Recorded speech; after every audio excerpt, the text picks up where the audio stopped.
No. Big breath I don't know, in. the but vibes then... are, it's not, I'm not, you gotta do it the right moment. Hey everybody, welcome back to another episode of Nat Toot. That was the right moment. Where's just the two of us? Naturally. Yeah, it was the right moment. My teeth hurt. Sorry, no episode. Gotta go to the dentist. You know what that reminds me of? No. Being in marching band. The thing that reminded me of being in marching band is the song that you were playing. Right. Which, by the way, what was that from? Is that Star Wars? Yeah. Anyway, I played the low... I've never seen Star Wars, so I'm one of those. But I played the low brass part of whatever song it was. The da-da-da-da-da-da-da. That's not from Star Wars.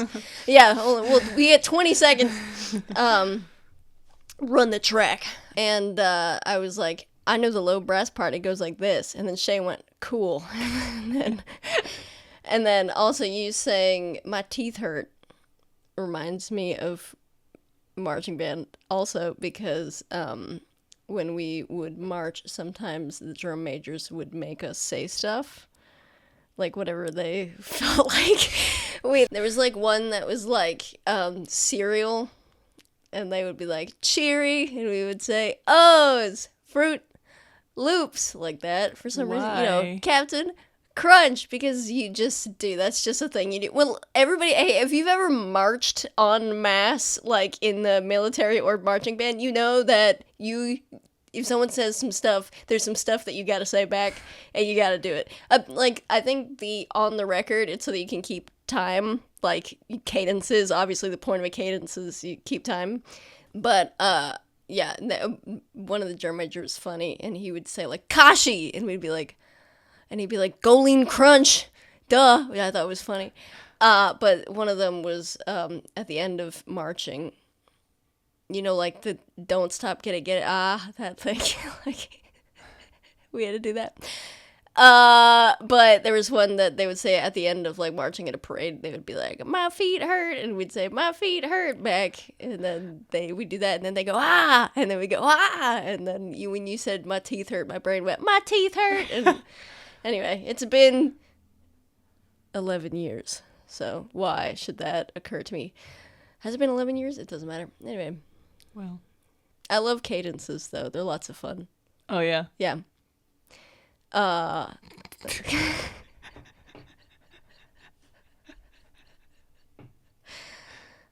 This is riveting content. Share? Well, the thing is that I can just talk forever. I know. Oh gosh.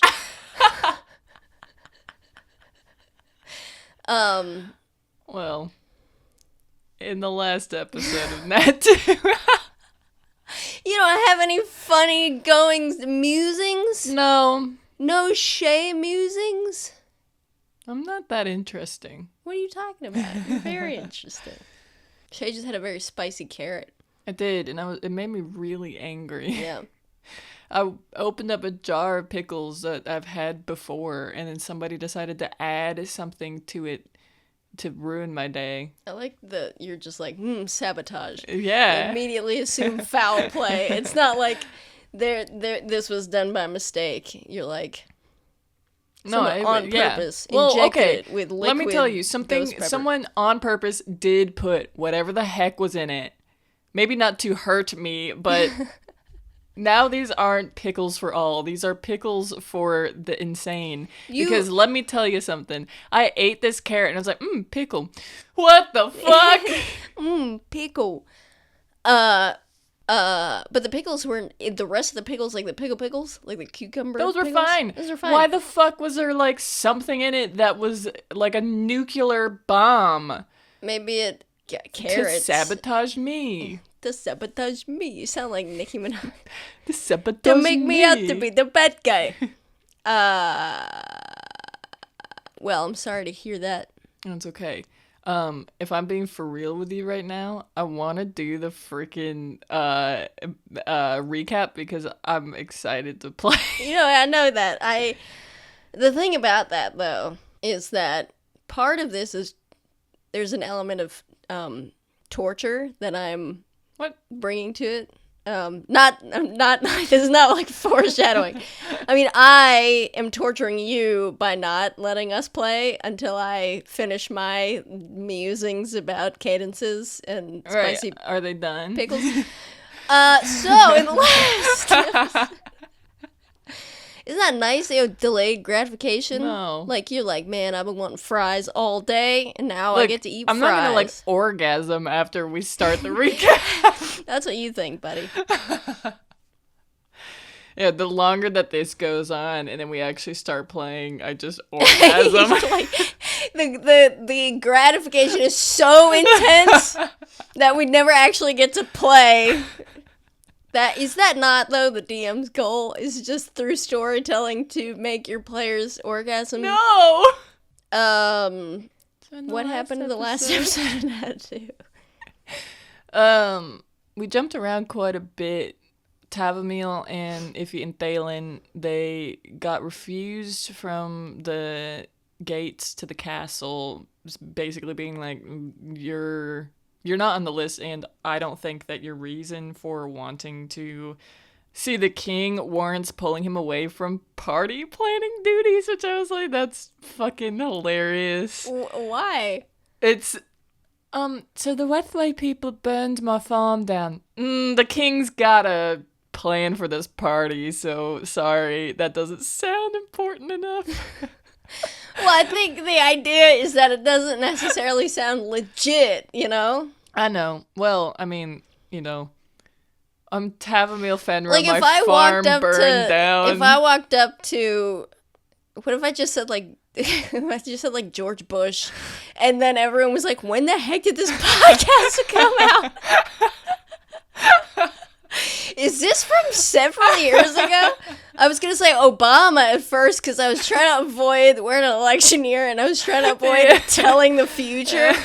And then I was like, if I say Trump, that's probably de facto bad, maybe? I don't know. So anyway, so I was going to say Obama, and then I was like, if I say George Bush, people are going to be like, is this from the past? You went up to him and you were like, my farm burned down. He's probably going to be like... I didn't go up to the king and say hey, that. Listen,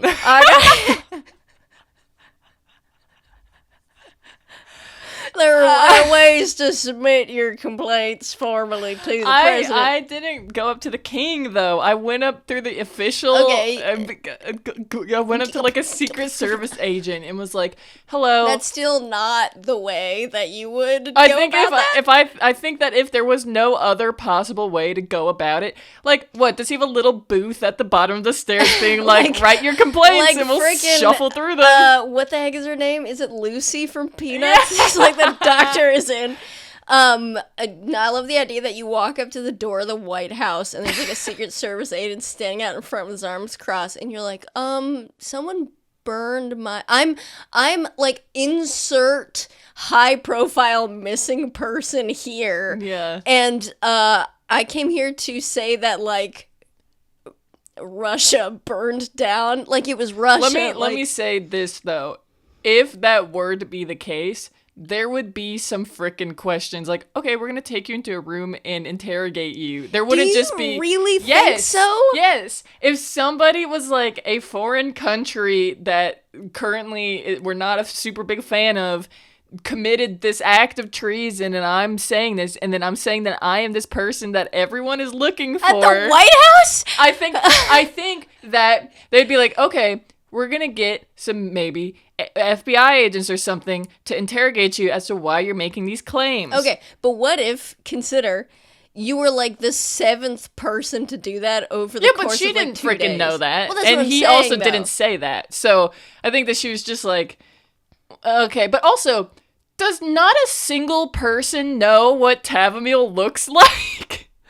Does not a single person who's like, friggin' Spring Eladrin, about this age, about this height. We've seen her before. She's been to the castle town before. A lot of people come to the castle, though. Like a lot of Spring Eladrins have fit her description. Maybe. You don't know.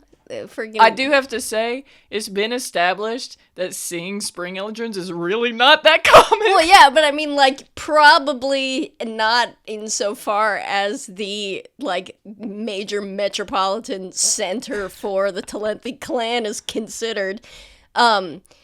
Anyway, the point I'm trying to make is they weren't just like, oh, come right in. He was like, there's a police station you can go to. Right, and then, anyways, they went there. Yeah, and then they went to go there, and then someone was like, hey, we actually effed up, and if you could come back with us.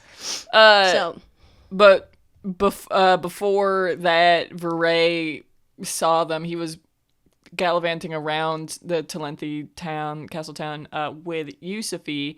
He was trying to identify potions, to identify the potions that he was mysteriously given, and was unsuccessful, but was told of a spring eldrin, and he was like, okay, this is the second time this day that I've heard about a spring eldrin. And he was like, maybe it's worth checking out because I've got some questions and I don't really know who to trust because I've been being told certain things, but also, I don't know.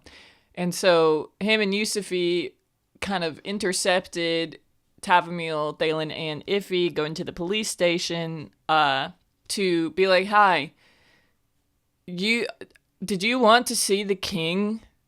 And then her being like, yes. And he's like, okay, so you're the one probably. I mean, unless there's multiple spring eldrins. But if that was going to be the case, maybe they would have, given me more descriptions. And he was like, cool, can I freaking talk to you? And then they were like, no. He was like, fuck, I love that. Reasonable. Hey, so I would love just a little more context. And they're like, no. And he's like, baller, reasonable, but also, please. And then that's when the guard came and was like, actually, can I talk? We want you here. And they conscripted Thalen basically to be like, okay, we think it's not a good idea for you to come into the castle. So instead, you can talk to this guy. Don't die. Like, basically that. And Vahrae told Thalen who he was, and Thalen was like, no, you're not. This is pull a the lie. other one, yeah. And so Vahrae took a Zone of Truth potion, be like, I am this person. Do you believe that? You cannot not believe me. I am not able to tell a lie. And so Thalen was decided to go with him. And Yusufi is there because Yusufi refuses to not be a part of this now.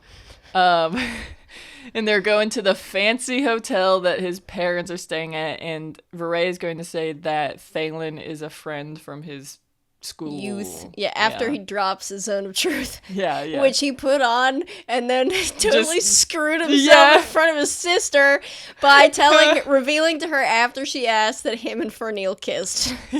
By accident. Not on purpose. Yeah, and she's like, I knew it this whole time.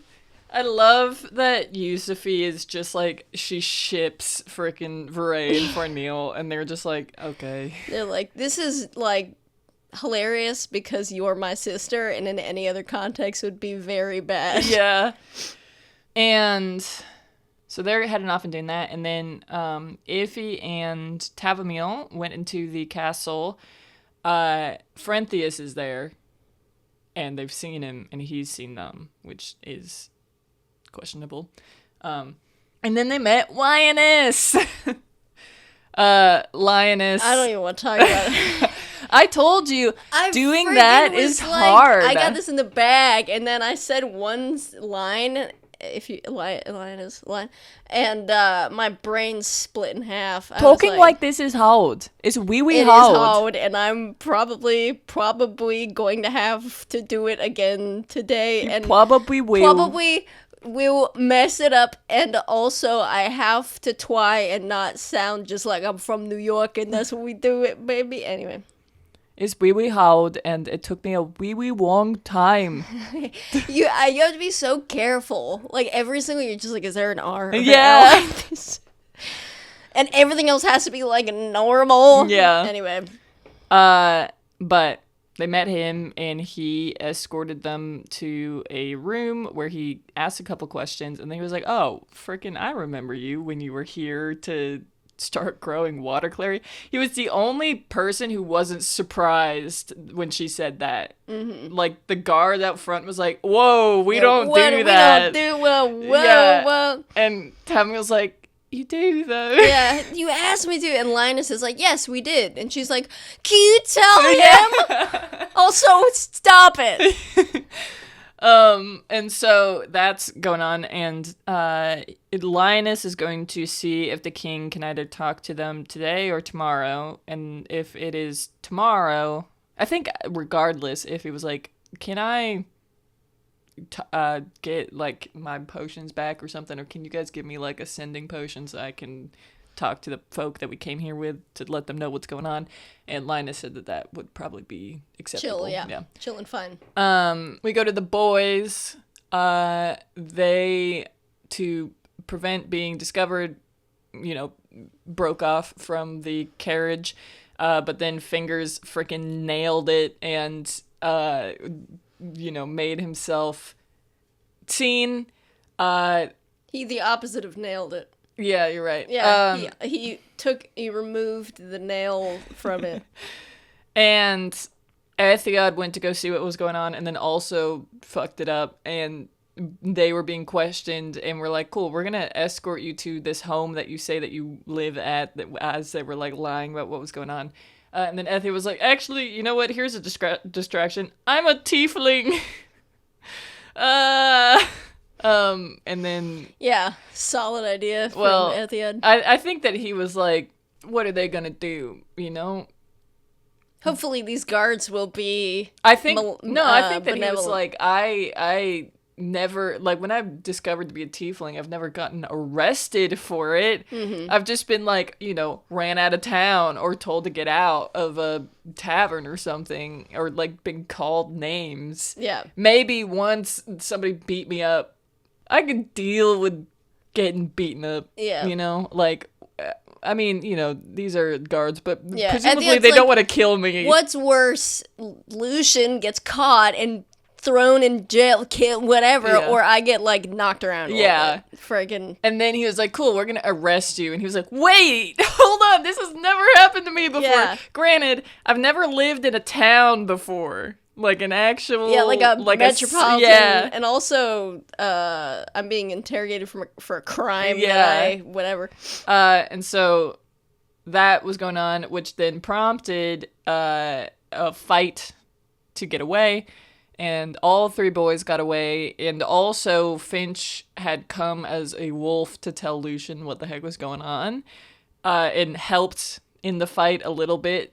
And then went off back towards the group that was actually heading to the castle town. The, like, carriage and all that. And then the boys talked about what they were going to do after they got away. They were hiding in a tree. And decided that they were going to go to Thalen. Fucking finally. Lucian is making, like... wasting so many spell slots of being like, no, we're not gonna go there. We're not gonna go. Yes, we are gonna go. Yeah. We're changing the plan. This person's going here. And then sending again, actually, we are going to go there. Good Christ. Because Yezi is already at the Crystalline Inn. I want to say, Lucian has only sent once. Iffy sent to him and he responded. Right. Right. Wasting spell slots. Who?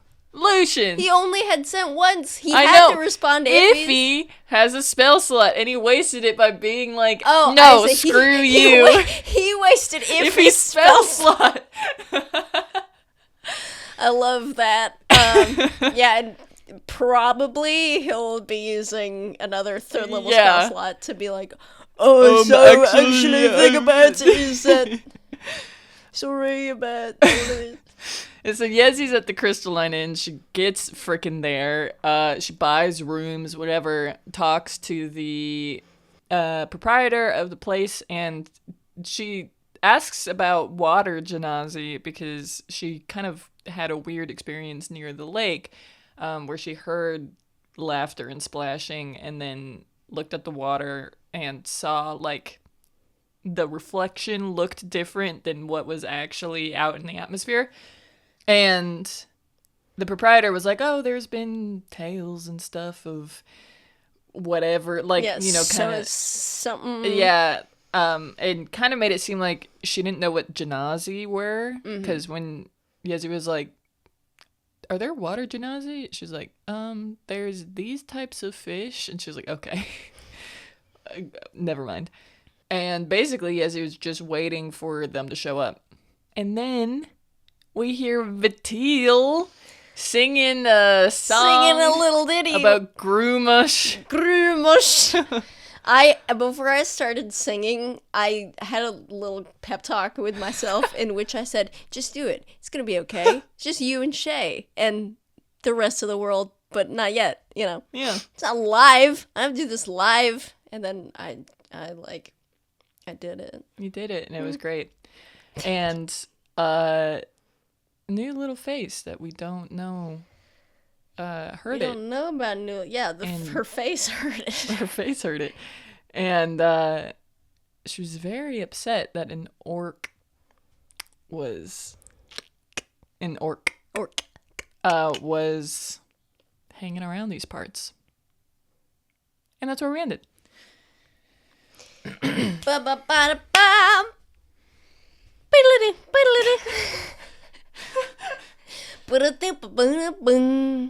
What are you doing? Seinfeld. Oh, bass to get to the next thing. I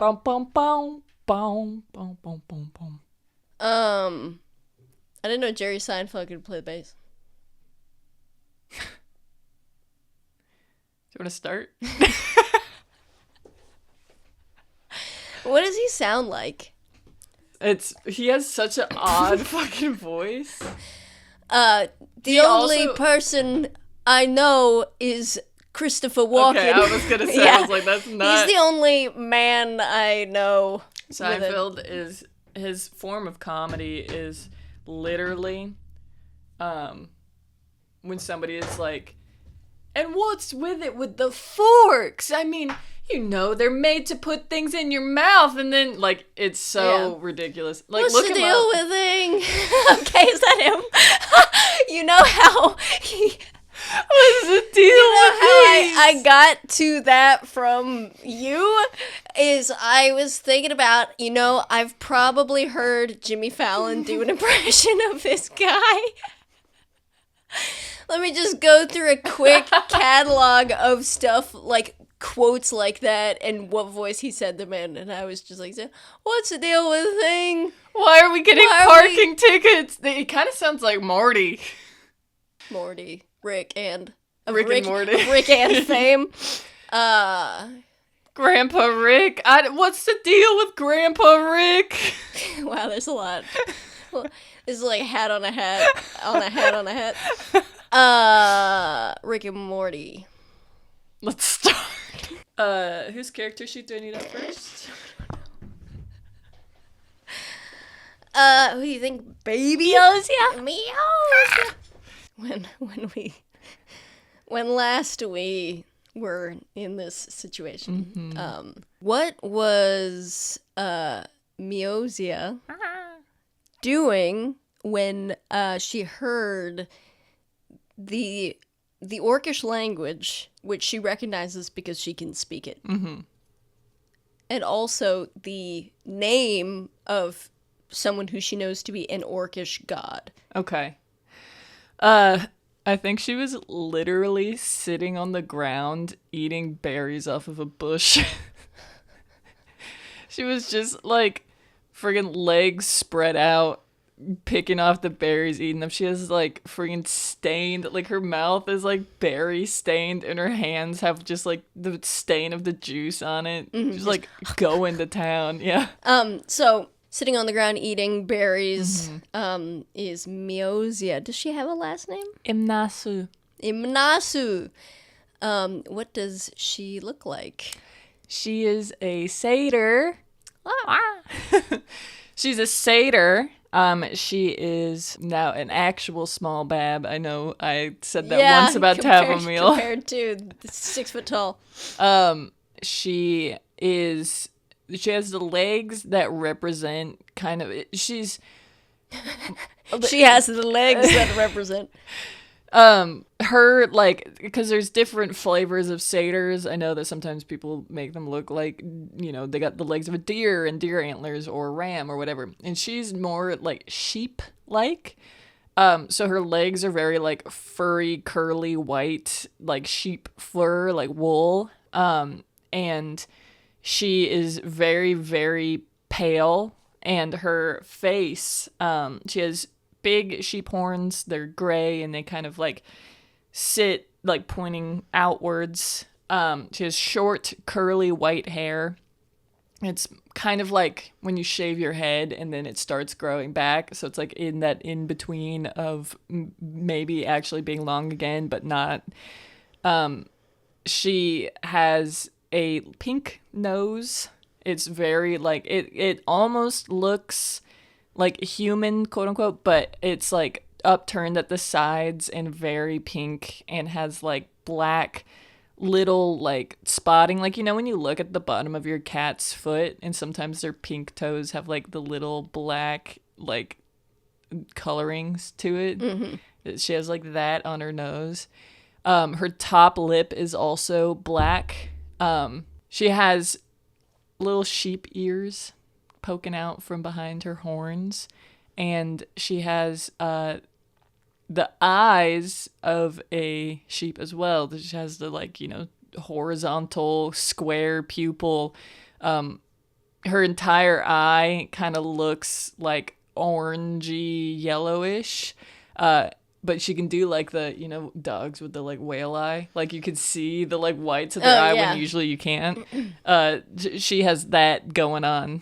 She also has like paint on her face, like blue paint, like different markings and stuff on her forehead, cheeks, and chin, and jewelry hanging off of her horns. And she's sitting on the ground eating some berries. Now, Mio and her sister Nuhi. Are you kidding me? I swear, every single time. I have it wrong written in all of my notes. Let me like make it right once so I can freaking not. Knuhi. Mio and Nuhi have separated from their family unit. I always feel odd calling a family unit that is fictional a tribe, because I feel like there are connotations that I don't want to dip into. So family unit it is. Which I'm sure they have a very cool, what is the name of the language that they speak that we homebrewed? Blue Lothian name. They've broken away from this family unit, and they're independently tracking the weird and incongruous movement of many tieflings through the area as of late. Satyrs have really two enemies. Historically, it has been forever orcs. Mm-hmm. Mostly because orcs are semi-nomadic. A lot of them are nomadic, and will every once in a while intersect their territory with established satyr territory. Mm-hmm. And satyrs are extremely territorial and are not cool with that. Mm-hmm. And orcs are extremely prize physical prowess, and so they're like, oh, a fight? Heck yeah! They're not gonna be like, oh, sorry, little goat people. Yeah. They're gonna be like, great, I'm 8 feet tall, and I'm gonna mess you up. But now recently also Teiflings, for basically the same reason. Yeah. Teiflings being expansionist as of basically the end of the war, and intruding on their property.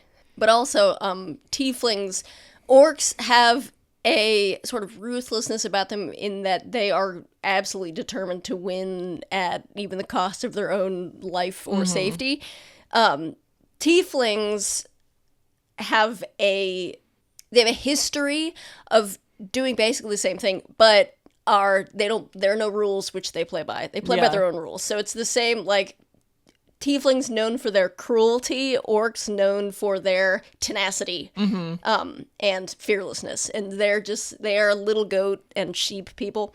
And so, they have currently broken away from they've struck out on their own. And at the moment, they're apart from even each other. So Nuhi is elsewhere, sort of helping Mio track. They're helping each other track and record the movements of tieflings in the area. You, Mio, prior to your little snacky, or before it, were tracking a set of peculiar footprints that you found near the bodies of 3 dearly departed tieflings. 3, I will say it again, sets of footprints. 3 sets of footprints. 3 sets of footprints. Okay.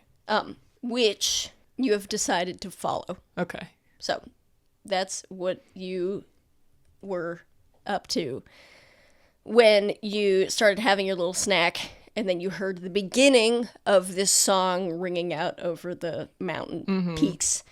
What is Mio thinking when she hears this? I think that she's like, are you kidding me?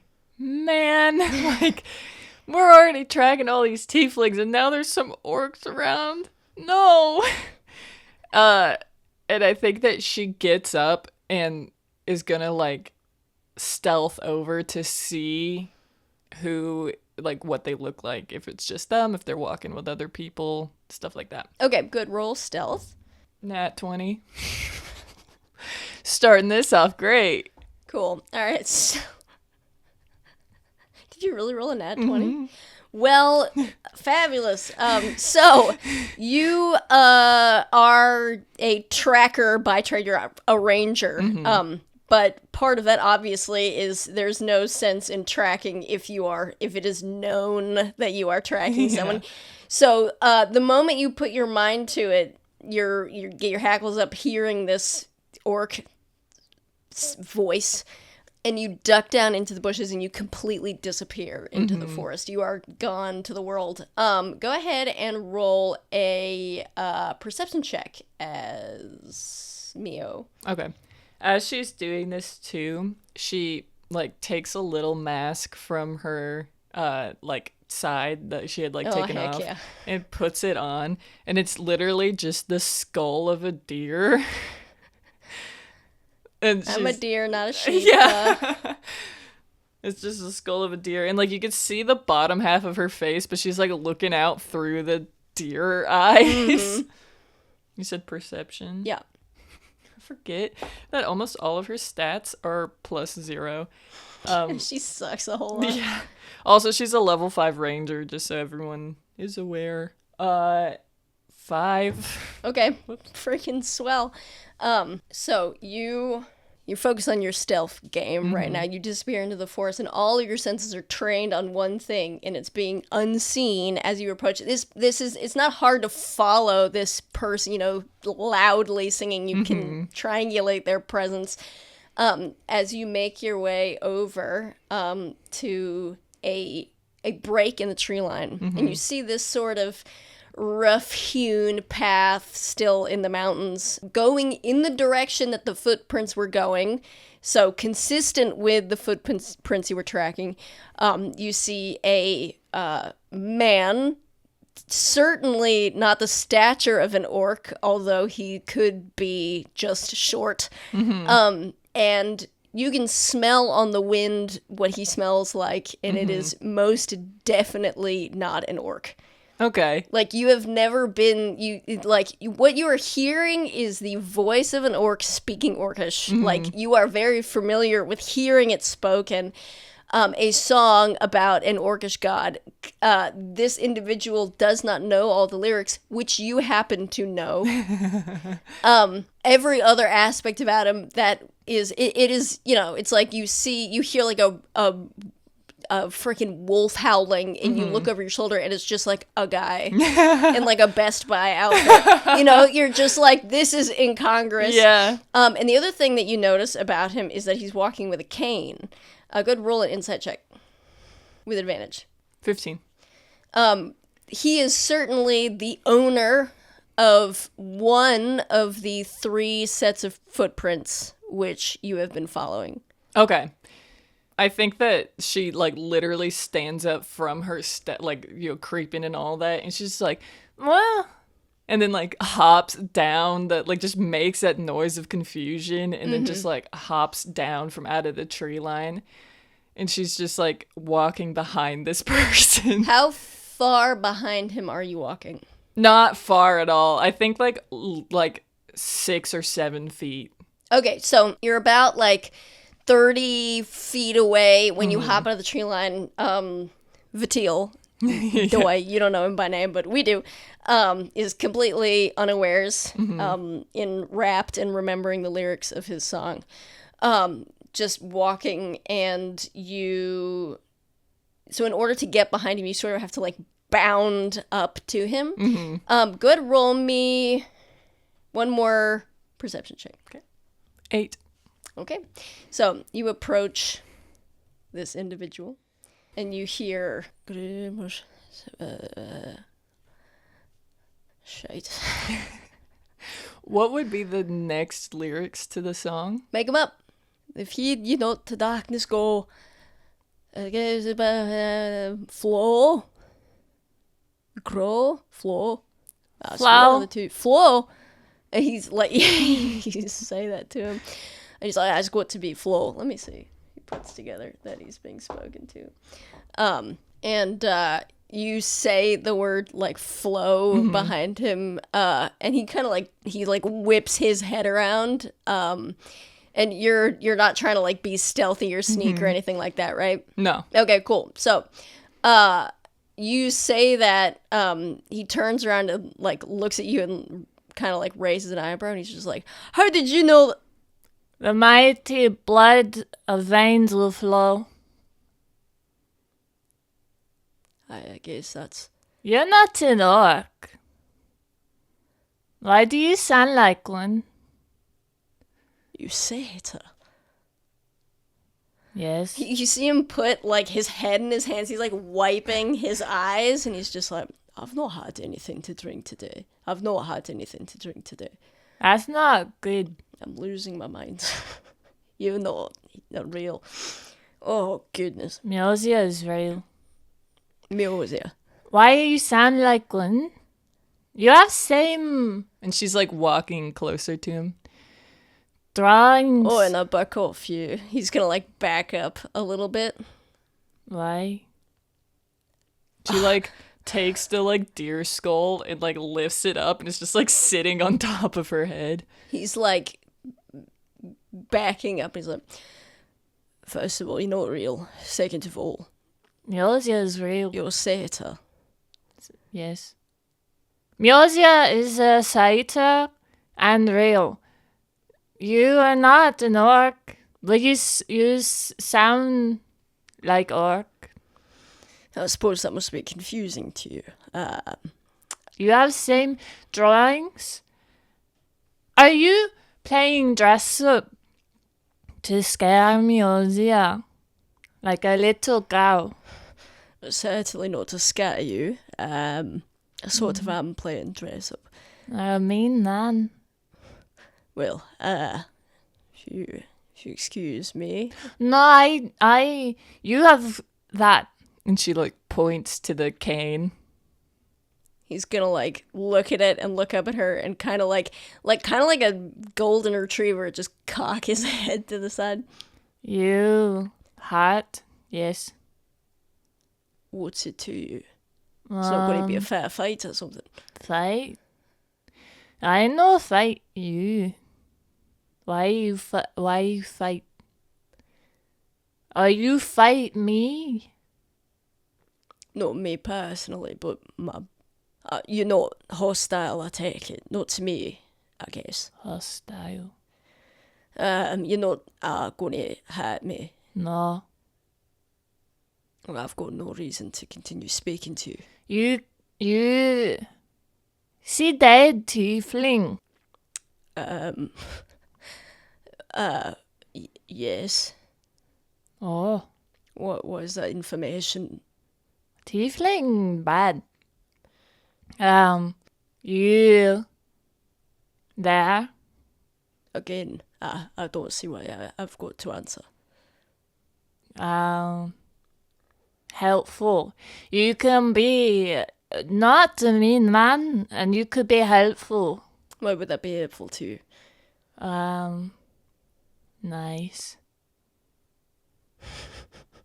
She kind of gives him a smile. Not sure if I'm going to be able to explain to you why. I'm not going to tell you, so just leave it at that. You with 2 others. What? Where are they? What? 2 others. There are 3 tracks. What do you mean? Have you been following me? Mioxea not follow. Mioxea track. Curious. And Teiflings, if you kill the Teiflings, then you are good. I did not kill anyone. No. Were you with them? The Teiflings, no. You like them? Were those the 3 tracks you saw? No. Yours and small boots. And little bigger boots. You're trying to describe the tracks? So Mioxea, this is what Mioxea knows about the tracks. One of the possessors of the tracks was someone with a cane, presumably Vitil, fits all of the description that the tracks would provide, and also we're moving in the same direction. Also, you can see them now. Yeah. Still. Like, it's not like he's walking in perfect, track concrete, but every so often he leaves a footprint behind you, like, yeah, that is their track. But the other 2 were noteworthy to Mio. And the reason why you sought to track him in the first place is because 2 of them appear suddenly on the side of a mountain, which is odd inherently, and they start near after when the Teiflings were killed. So that's two of the 3 sets of tracks, and 2 of the 3 sets of tracks also do not appear to be encumbered by the unfavorable terrain. Okay, cool. So it's like one is clearly 90% his, and the other 2 are noteworthy in that the person did not seem to be in any way inconvenienced by, etc. So, also in terms of like shape and size, they're roughly the same size. You could say that the second set is a little bit bigger, and they're both bebooted feet. So yeah, that works. Boots. Yes. And you're following, you're tracking us, me. Why exactly? Well, We're not Teiflings, are we? no, but all of them were dead. Like, bad dead. One had no head. One was pinned to a tree, and So you're finding the killers. What, to thank them or something? no, I had a lot of tiefling around. You said there's a lot around. More.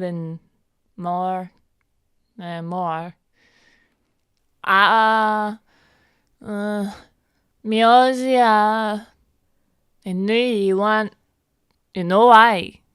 Are you speaking in Common or in Orcish? Orcish. Okay. I wasn't sure if she like ripped at Orcish and just sucked at Common. She sucks at everything. Yeah, she sucks at everything except for Blue Lothi. Blue Lothi.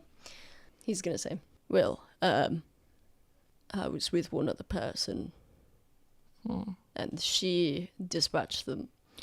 She's small. Quite small.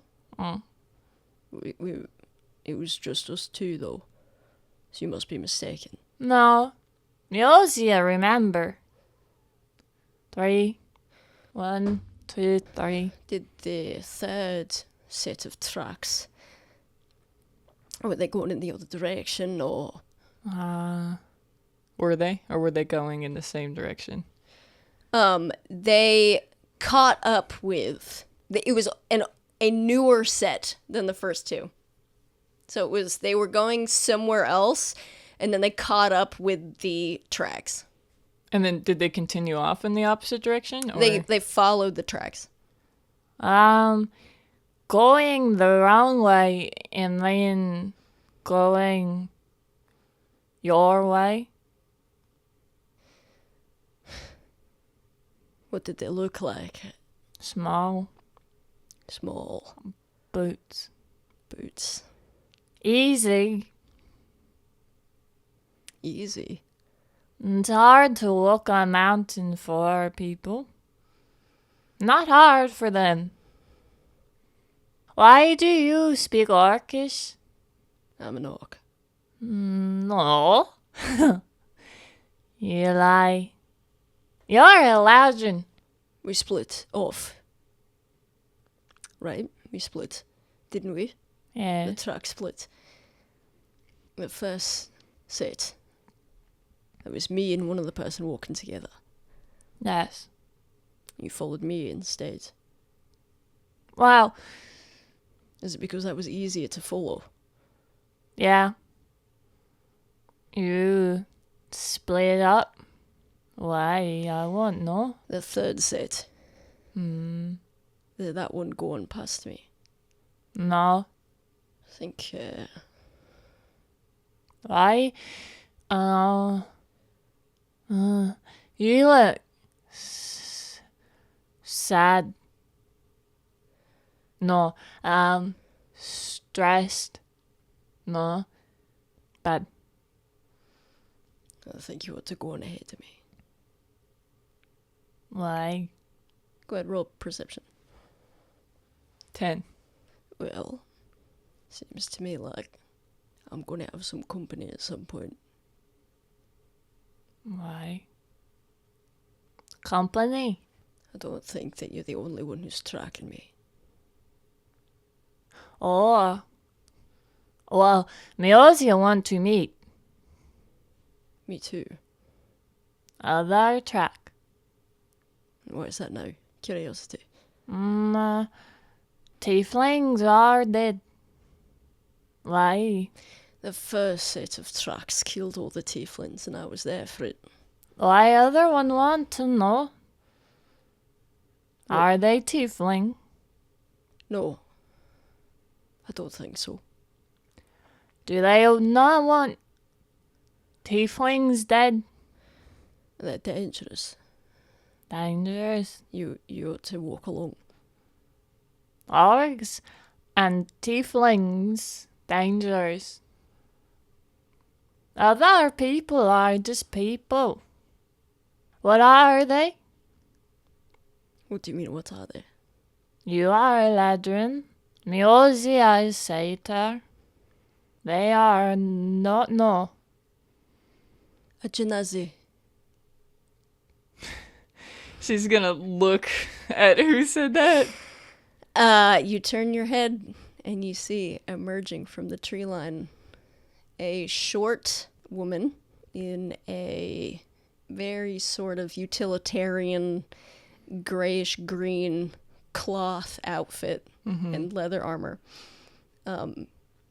with gray skin and her hair tied back. Genazi. And you see Vatil like turns his head and looks at her and kind of like rolls his eyes. I think she's still speaking in Orcish. And she says, I like Genazi.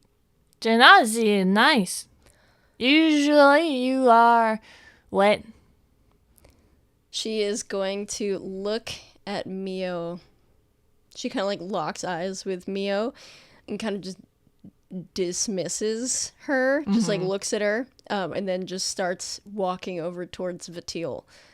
And Vatil's gonna kind of like stand his ground. And she approaches him, kind of stands like 10, 15 feet away from him, and says, "Where is she?"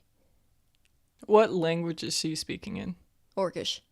Oh, really? Yeah. For real? Mm-hmm. Okay. I rolled to see if she would know it, and she rolled really freaking well. Okay. And she says that to him, and Vatil's gonna say, "No, lass, you're gonna have to be more specific.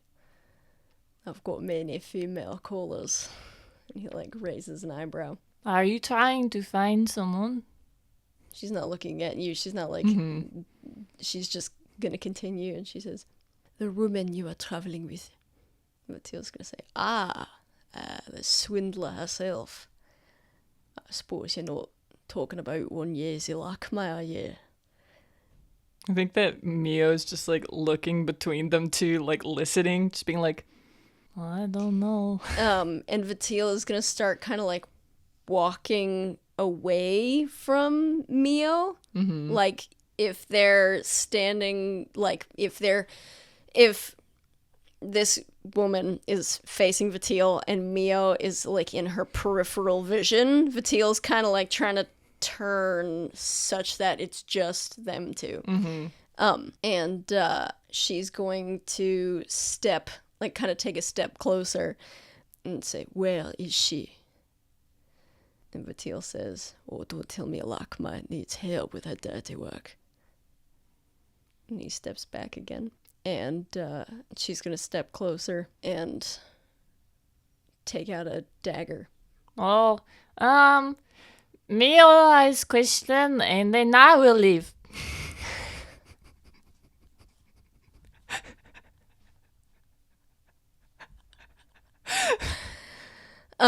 She's going to kind of like, you know how when people are angry and they like turn their head like over their shoulder but don't look at you, like she's like indicating to you that she's listening to your question.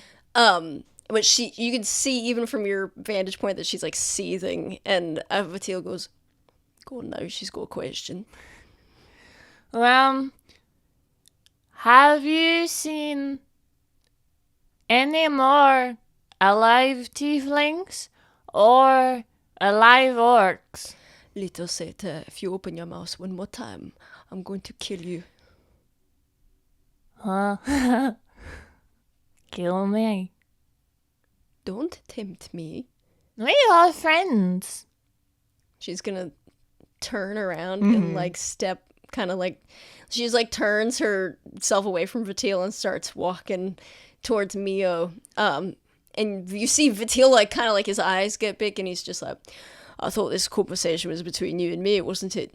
She's just walking towards you. Mio kind of puts the like deer skull down and she has a crossbow and she just kind of holds on to it and she's like, "I don't want to fight you. We are fine. Janazi are nice. Nice thing for water, Janazi." Well, I'm not a water genasi.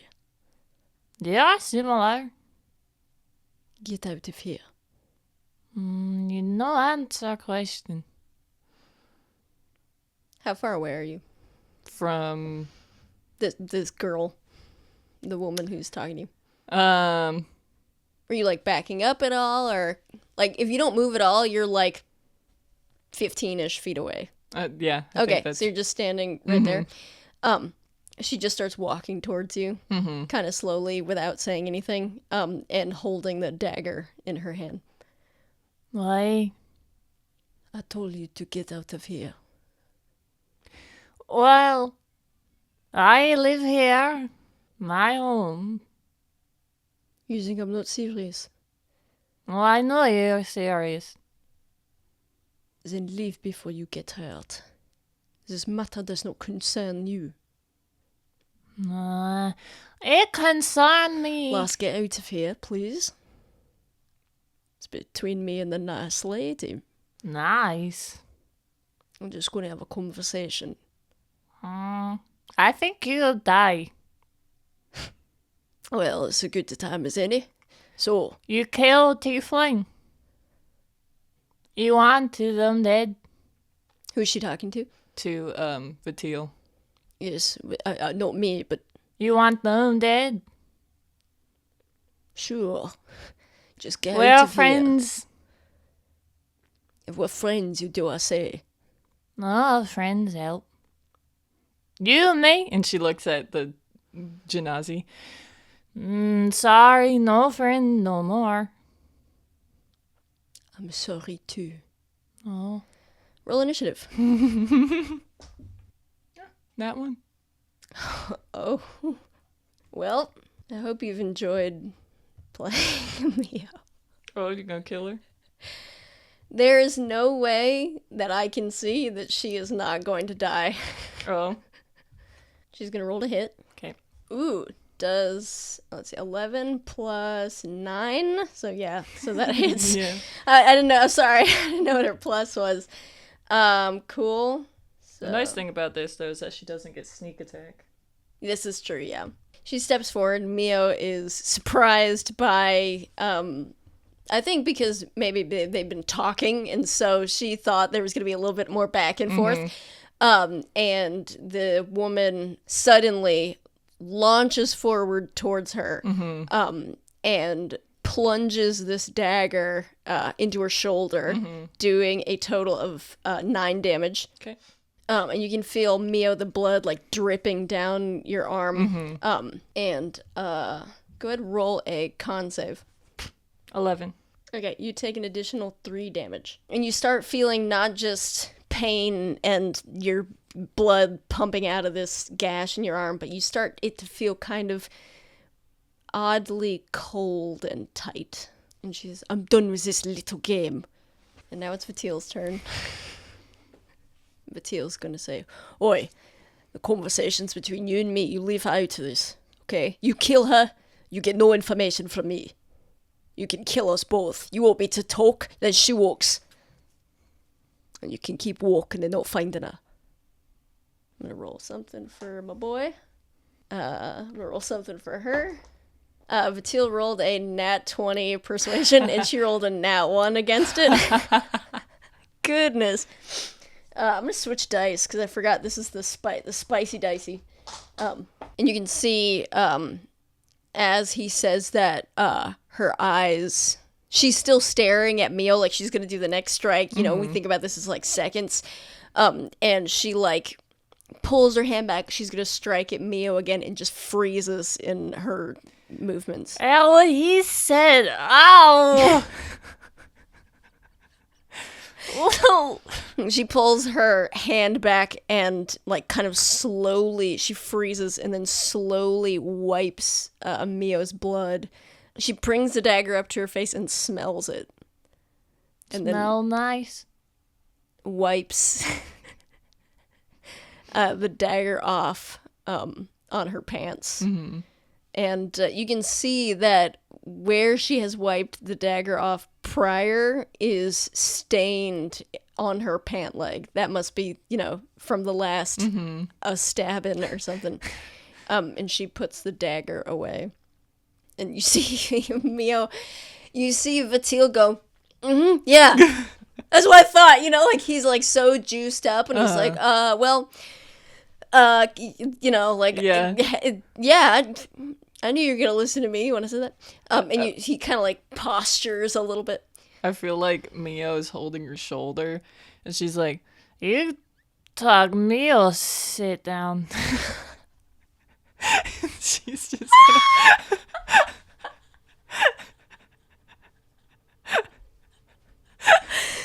Poor Mio, dude, getting more than she's bargained for. Dang, she's got honor. What? Mio fights for her friends. Friggin' fearless. She's like, I'll drop you in a second, but In a second. now. not right now. So Mio's gonna sit down. Vatil is gonna look at her, like look at Mio. Go ahead and roll a perception check. 13. And kind of do like a head point as though to be like, get the heck out, you know, like that, like whatever. Mia's gonna mimic it and smile. And the woman is gonna turn and she's not gonna like make any indication that she noticed that going on. And she's gonna turn and face Vatil. And Vatil kind of like is raising an eyebrow.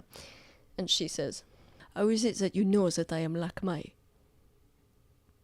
"Well, ass, it's because I'm an orc. Orcs know everything. And something else I know is that Lakmai are not known for infighting. It's quite surprising. Send a Lakmai to kill a Lakmai.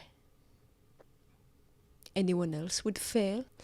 Well, I guess she's done something dreadful to provoke your fiery ire." "She has not. I have." Oh. "Is that so? Lakmai are in accord with one another. All those who are not in accord are disposed with. I am only atoning for my sins. You don't happen to be related to her, do you?" "This is beside the point. Where is she?" "Well, you'll be pleased to hear, lass, that we want the same thing. I'm happy to cooperate. More than happy if you promise that I'll walk free. And my associate," and he looks over his shoulder just with the most pissed off, just like filled with rage look in his eye. "Walk free. Aww. Where is she?" "You're going to promise now, on your honour, as a Lakmai assassin." "I swear, on my honour." "Well, she's on her way to Nalira to hide out from you lot. Just for the record, if you want to, at any point, if you want to do anything, feel free to, like, jump in." I think because Vatil said my associate, I think that, and this technically wouldn't be a lie, because Nalira's in the same direction, is it not, as the Crystalline Inn? Yeah, from your position, yeah. Well, that's true. Track go same way. Oh. Vatil is like, shut the like, I got that. Like, he's like, just run away or something. She's gonna turn and say, "What did you say?" "That's true. Tracks going same way." I think you can roll advantage to help Vatil. 23. Dang, baby boy. She looks at Vatil and says, "You said we want the same thing. Why were you traveling with her? And then you sell her out to me." "Well, we met at a pub. I chatted her up, we got a little tipsy. I stiffed my tab. She said she could use some of her assassin mumbo-jumbo to get us out of there, and then it was off to Nalera. Last hold of liquor will. Although we were a bit delayed, you understand. You see, the tab wasn't the only thing that was stiff, if you catch me." He, like, chuckles to himself, and she doesn't, like, move an inch, and he's like, "Oh, don't give me that look, lass." "Oh, penis?" When you say that, she goes, "Shut up." "Oh." "Happy to comply. Now, if I've answered your question, if you'll just let me go." She's, like, not gonna move. She's, like, standing there completely still. Vatil's gonna kind of, like, look at you and, like, try and communicate something. If you want to roll an insight check to try and pick up what it is. 9. Vatil is just, like, trying to tell you some about probably direction he wants you to go in. Who knows? Mio kind of looks in that direction. And I think that she's like, "Yeah, it's clear." And she, like, doesn't say that out loud, but she just gives him a thumbs up. He just kind of starts, like, walking, and she says, "Your footsteps appear out of nowhere on the top of a mountain. And he's gonna, like, raise an eyebrow and say, well, I told you. She used some of her sass and mumbo-jumbo to get us out of there. I don't know what it was she did. Then there were 3 dead Teiflings nearby. Why would she kill the Teiflings and not her mark? I don't know. You'll have to ask her when you find her. Now, if you'll excuse me. Like I have no honor. Like, Come again. And she's gonna lunge at him oh no. with her dagger. Was initiative still in play? You didn't go yet, did you? No. Yeah, you can go now. Sick. All right, so Mio is going to bonus action Hunter's Mark. You choose a creature that you can see within range and mystically mark it as your quarry. Until the spell ends, you deal an extra 1d6 damage to the target whenever you hit with a weapon attack, and you have advantage on any wisdom, perception, or wisdom survival checks you make to find it. If the target drops to 0 hit points before the spell ends, you can use a bonus action on a subsequent turn of yours to mark a new creature. So, this bonus action, she's going to cast Hunter's Mark. Okay. Concentration up to 1 hour. No saves on it or anything, so it's in effect.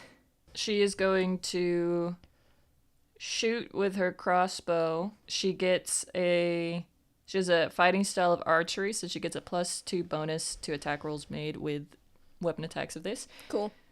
So she gets a +8 to this roll.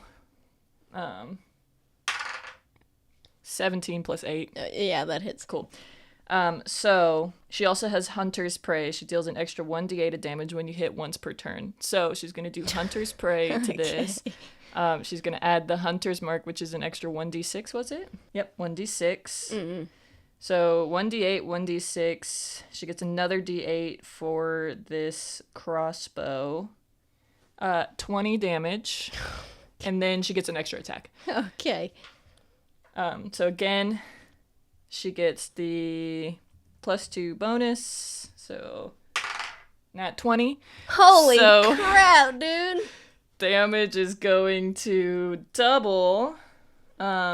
So she's going to get 2d6, 2d8 plus the 4. Because she doesn't get the Hunter's Prey anymore because once per turn. That's another 18 damage. Baller. So 38 damage in total. Jeepers creepers. Bonus action. Didn't use movement. Okay.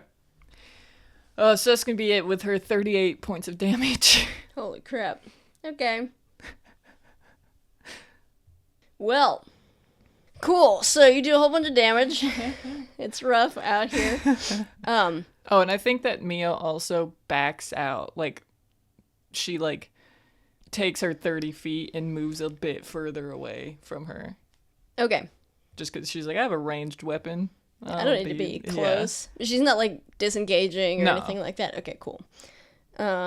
She wouldn't even have to disengage, though, because she's not within striking range of the Genasi, because she had moved away from her. She had, walked up to her and then moved away back towards Vatil. Mm-hmm. So, I mean, she's out of range of her, so she would be able to move back her 30 feet without having to disengage. Gotcha. Okay, cool. So, oh yeah, that's right.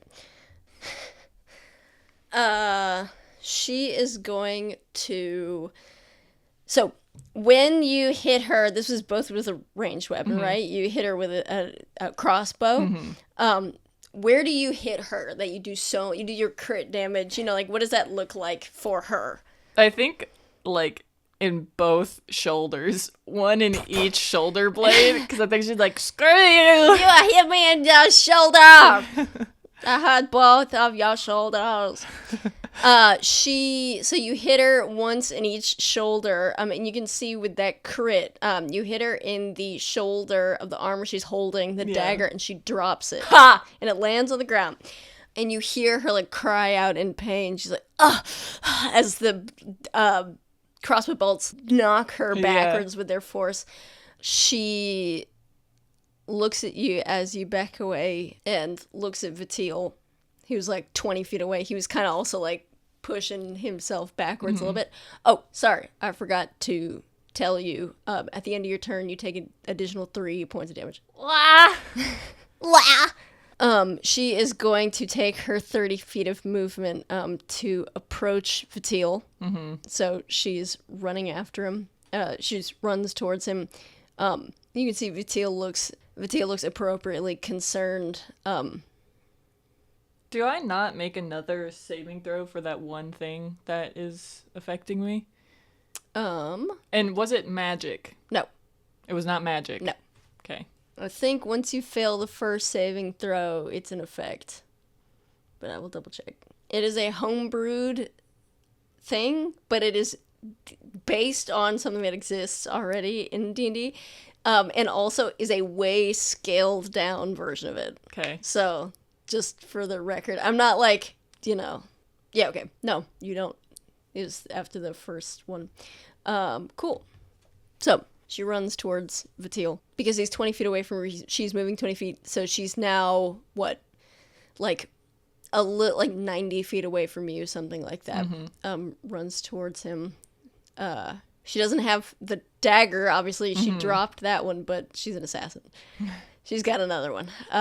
And so she puts it in her offhand and runs towards him. And she is going to attempt to grapple him.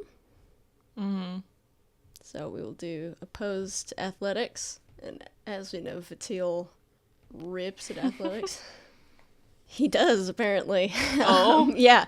And she goes to, grab him, and he kind of, grounds himself in the ground, and just pushes her. Every force in his body just, pushes her off of him. Yeah.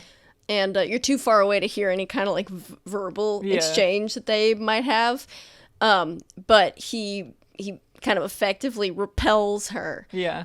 And then she just continues running past him. Okay. It's Vatil's turn. Yeah. You see Vatil just, turn towards, the way that she is running, which is in the direction he was walking, and kind of just, to follow her with his eyes, and you hear him go, "That's what I thought! And just, all you hear him, swearing at her in Orcish as she, runs away. And, as he says that, screaming, in her, shouting in her direction, taunts or whatever. This is just for flavor. Screw the rules of combat. A crossbow bolt explodes in the tree next to him, and he goes, "Okay, well, anyway." Oh, from Mia? Yeah, no, from this girl, presumably. Oh, yeah. Hearing him taunt, turns around and fires off one last, crossbow bolt, and he's like, well, yikes. He, ducks down, hits the deck and, ducks down, as she, runs away, and he's, kind of just, crouched down afterwards. Is it Mia's turn now? Yeah. Okay. I think Mia, moves 30 feet forwards, walking towards Vatil, and then just aims her crossbow bolt again at her running away. Mm-hmm. So she's gonna roll the first attack. Okay, what's the range? 120 feet. If she cunning action dashed and she was already 90 feet away? I'm moving 30 feet closer. That would be... She would add 60 feet to her 90. So that would be 150 minus 30 is 120. So you're exactly in range. Cool. All right. Don't. Nat 20 again. Oh my gosh! I gotta let you know, I'm using different dice all of the time. I switch. I have 8 dice. I did not expect this. Do you remember? I don't know if you remember. I don't know if you recall me telling you that you were for sure gonna die. Yeah. And now here we are. I was like, let me do you a favor and let you know if you like this character, you're probably gonna want to stop. Look, I gotta hold to my freaking actions. It would be very in character for this character I am playing right now to be a little too big for bridges though, so that's fine. Well, there you go. Britches. So 1d6 from Hunter's Mark, so 2d6, and then we got 2d8 from the bow. And then we got another d8 for Hunter's Prey. I don't believe that doubles. Because it's once per turn. Let's it's not a double feature. it. Okay. Let's give her a fighting chance. And then +4, and then she gets an extra attack after this. So, well, let me get my other D8. 20 damage. Okay. And then she's gonna roll her next attack. 16 plus 8. Okay. So she gets the 1d6 and a 1d8. Doesn't get Hunter's Prey anymore. 17 damage. Okay. And, there's more? Baller. No, that'll be it, yeah. Okay.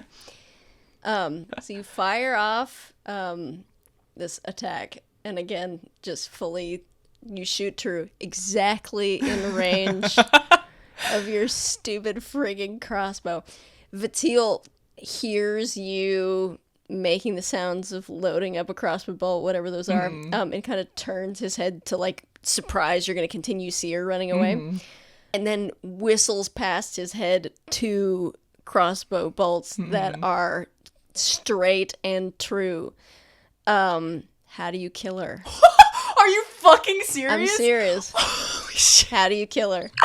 She had 75 hit points. That's not a low amount of hit points.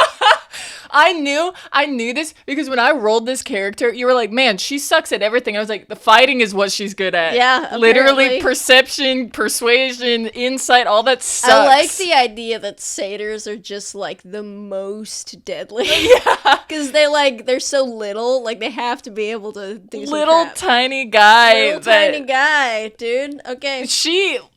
You could have been my friend. You stab instead. I think that she shoots the first one in the back of her leg to prevent her from running farther.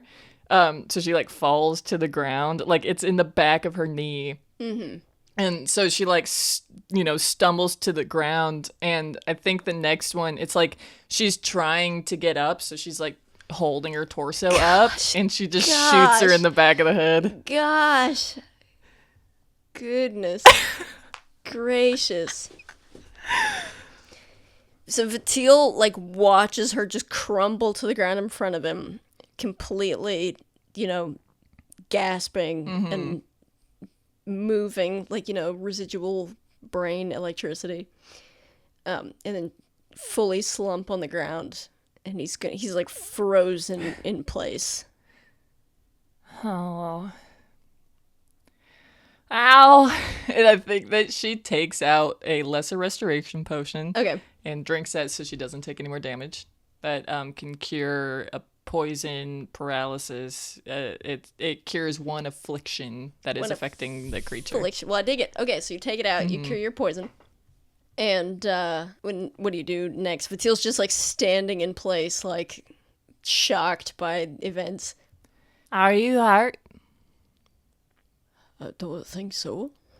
Okay. Oh. Let me roll something real quick. Okay. I think Mio sits down again and is just like picking at her shoulder, like looking at it and like poking it and stuff. And every time she pokes it, she's like, well. Vatil turns around, looks at her, and says, "Are you okay? It hurts. You don't look so good." Oh, I lose much blood. Well, if you don't mind, I'm gonna go. Oh, I kill for you.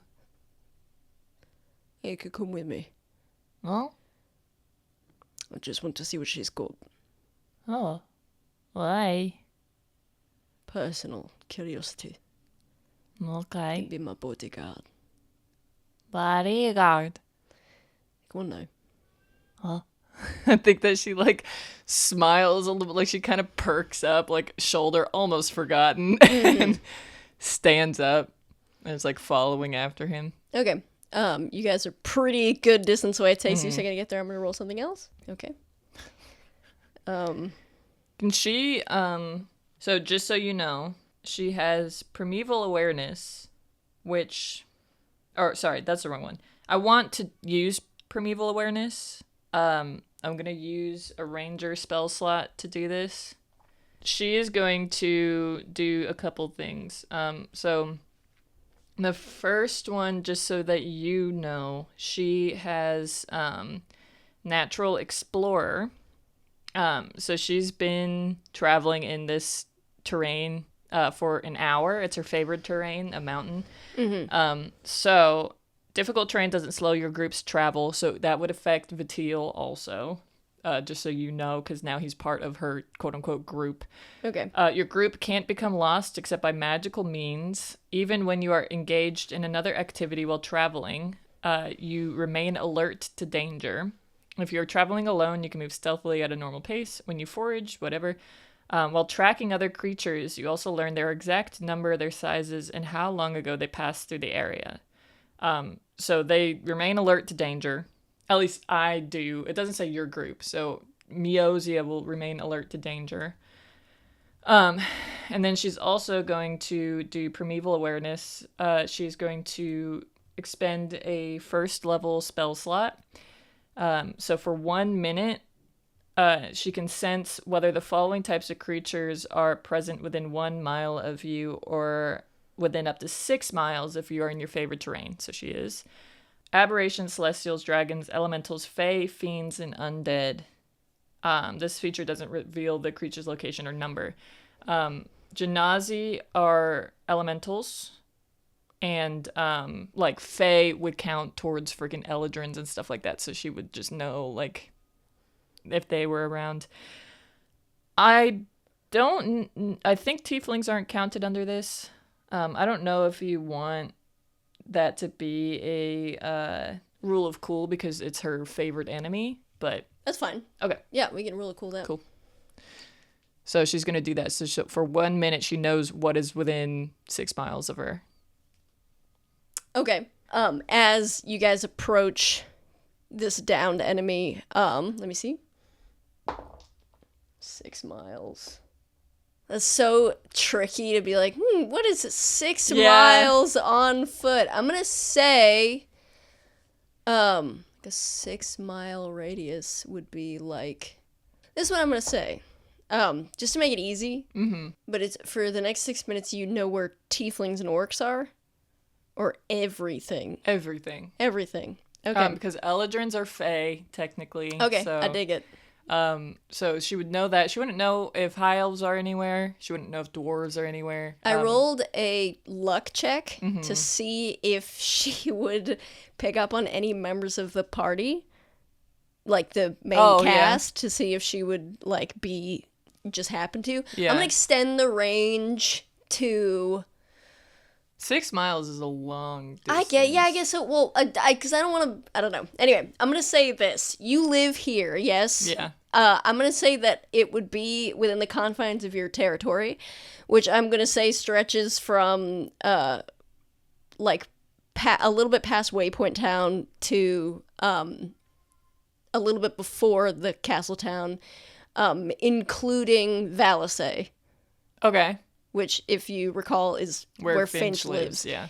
And I will say that with a nat 20 luck roll to see if you clock any members of the party, which you're not looking for, but for the interest of Shay, I rolled a nat 20 for that. So I will say that within the confines of your territory, you get a premonition. You smell the ground and you listen to the vibrations and you hear in your mind's eye's ear a smattering of tieflings sort of around, just moving, and your blood boils and your upper lip curls and all of that. No orcs nearby, so that's good. And there are also fae about, so Eladrin. But I'm going to say with a nat 20, go ahead and roll me a history check real quick. Okay. 13. You can help me decide this. Do you think that with a 13, Mio would know about Lucian being wanted? And that he's a winter Eldrin? How far out did posters get put around. Would just be in like metropolitan areas. And then there are the like outpostings. Like the checkpoints. Can we roll luck on whether or not an outposting talked about that specifically? Nearby to her. Because I think that if they did, then she would know about it. Right. So we'll say the DC is 13. Okay. Your history check. Nat 20. I'm switching dice. I want you to know that I'm switching dice. Here. Oh, you have another one? Yeah, okay. I do. I am. I have many, and I'm switching between them. I just now I rolled the same one twice in a row. Okay, switch whatever, and I rolled a nat 20 both times in a row. So I'll say with a nat 20 on luck for that and luck for whatever, that she knows also that he's a winter Eldrin. And that there is one in the midst of her territory. Okay. So there you go. I'm gonna roll something else. Okay. While you all at presumably Vatil's pace, unless you are running ahead of him, walking towards this with person. Vatil's pace, just remember I'm alert to dangers, and I am aware of that. Right. So you keep walking in that direction. Anything you want to do or say or whatever to Vatil before you get to presumably this dead body? You should say thank you. Good man knows. Thank you. Welcome. Are you lost? Sort of. Well, I can help. Hold on a moment. Oh. You can see... go ahead and roll an insight check. Okay. 16. You can see that he is clearly focused, like focusing on something, trying to kind of like put something together. And you see him kind of pick up the pace a little bit. Oh. I'm going to do one more thing. Okay. What is wrong? I'm not sure. You will approach this downed Janazi. And you see that though she's not moving, she's still alive. What? I was rolling her death saves the whole time. Oh. Yeah. I've rolled 2 fails and 2 passes. So the next one will be the tiebreaker. Okay. Like it's either gonna kill her or she's gonna wake up. Or like she's gonna be alive with Well, one hit point. we don't need to do that. Mia's gonna see it and go, oh, whoops, and then take an arrow and just put it through her throat. Okay. I'm gonna roll. Vatil's gonna see you do that, and he's gonna try and stop you. Okay. If you knew that he was trying to stop you, would you stop? Yes. So I'm gonna roll for you to I want you to roll insight. Okay. 15. So he's gonna kind of like put his hand out to get you to stop. Put his arm in front. Why? She tried to... Shh. What? She's saying something. And he's gonna kind of like lean down, and you see that she's like in the sort of like red shirt pirate joke of bleeding Yeah. into darkish fabric. So you sort of gradually become aware of that's what's going on. And she's kind of like sputtering and struggling to breathe. But she's also looks sort of happy. She's smiling, kind of like staring into nothing. Okay. And she looks into Vatil's eyes and she says, "Thank you." And Vatil's eyes are like enormous, like he like cocks his head to the side and he says, "You're welcome." She says, "I'll let her roll." She looks up at him and says, "Tell her to run far away. Tell her that I love her." Oh, no. And she stops moving. Vatil's gonna stop and turn towards Mio and look back at her. He's gonna say, "Go pick up that dagger, please." Okay. She's gonna like go bound over, grab it, and bound back over to Vatil. You see, as you walk back over, Vatil's like getting down to his knees. Starts kind of just like, as you can see, kind of going through her belongings. He's just like, let's see. What would he find on this girl as a Lakma assassin? Is there something that would indicate to someone her identity? Well, so this is Suha, right? Mm-hmm. Okay. She was working for a court the last time that Yezi knew, but she didn't know what court. Okay. But if she was also sent to kill Yezi, she would probably have one of those blades that is double-ended. She'd probably have that. I don't think that they would have any written forms of communication. Okay. And I don't think that they would have any identifiers on them. So, is there something that she would have that would identify her specifically to Yezi because of their family relation? Like a trinket or something. Does Sura have any like gemstone to her? Does she? I think no. Okay. I think that if Sura were to have anything that would like identify her to Yezi, she would have a little piece of opal, like a little, like, you know those like worry stones. She'd have like that, and it's made out of opal. Okay. So I'm gonna roll to see if she would have it on her person at this moment. So Batil's looking through her things, and he doesn't find anything really of note other than, poison, daggers. He pockets like anything useful that she is carrying. Like poison? Yeah, poison, like weapons, whatever that, within reason that he would be able to carry. Including the one that is like double. He's like, looks at it and he's like, that looks like expensive. Puts it in a pocket. And the very last thing that he finds in her belongings is a small wooden horse. Okay. And he puts that, he's gonna pick it up, kind of look at it, like puzzle about it. I'm gonna roll something real quick. And he's gonna say, "Not in accord." I think that like Mioxea is kneeling by Vatil, like she's on her hooves and just like arms crossed over her knees and all that. And she's watching him do this, and then she kind of just like lifts her head up a little and looks at him and goes, "Why are we robbing?" He's gonna look at her and say, "It's not robbing. Oh. You have known someone who's perished. Yes, many.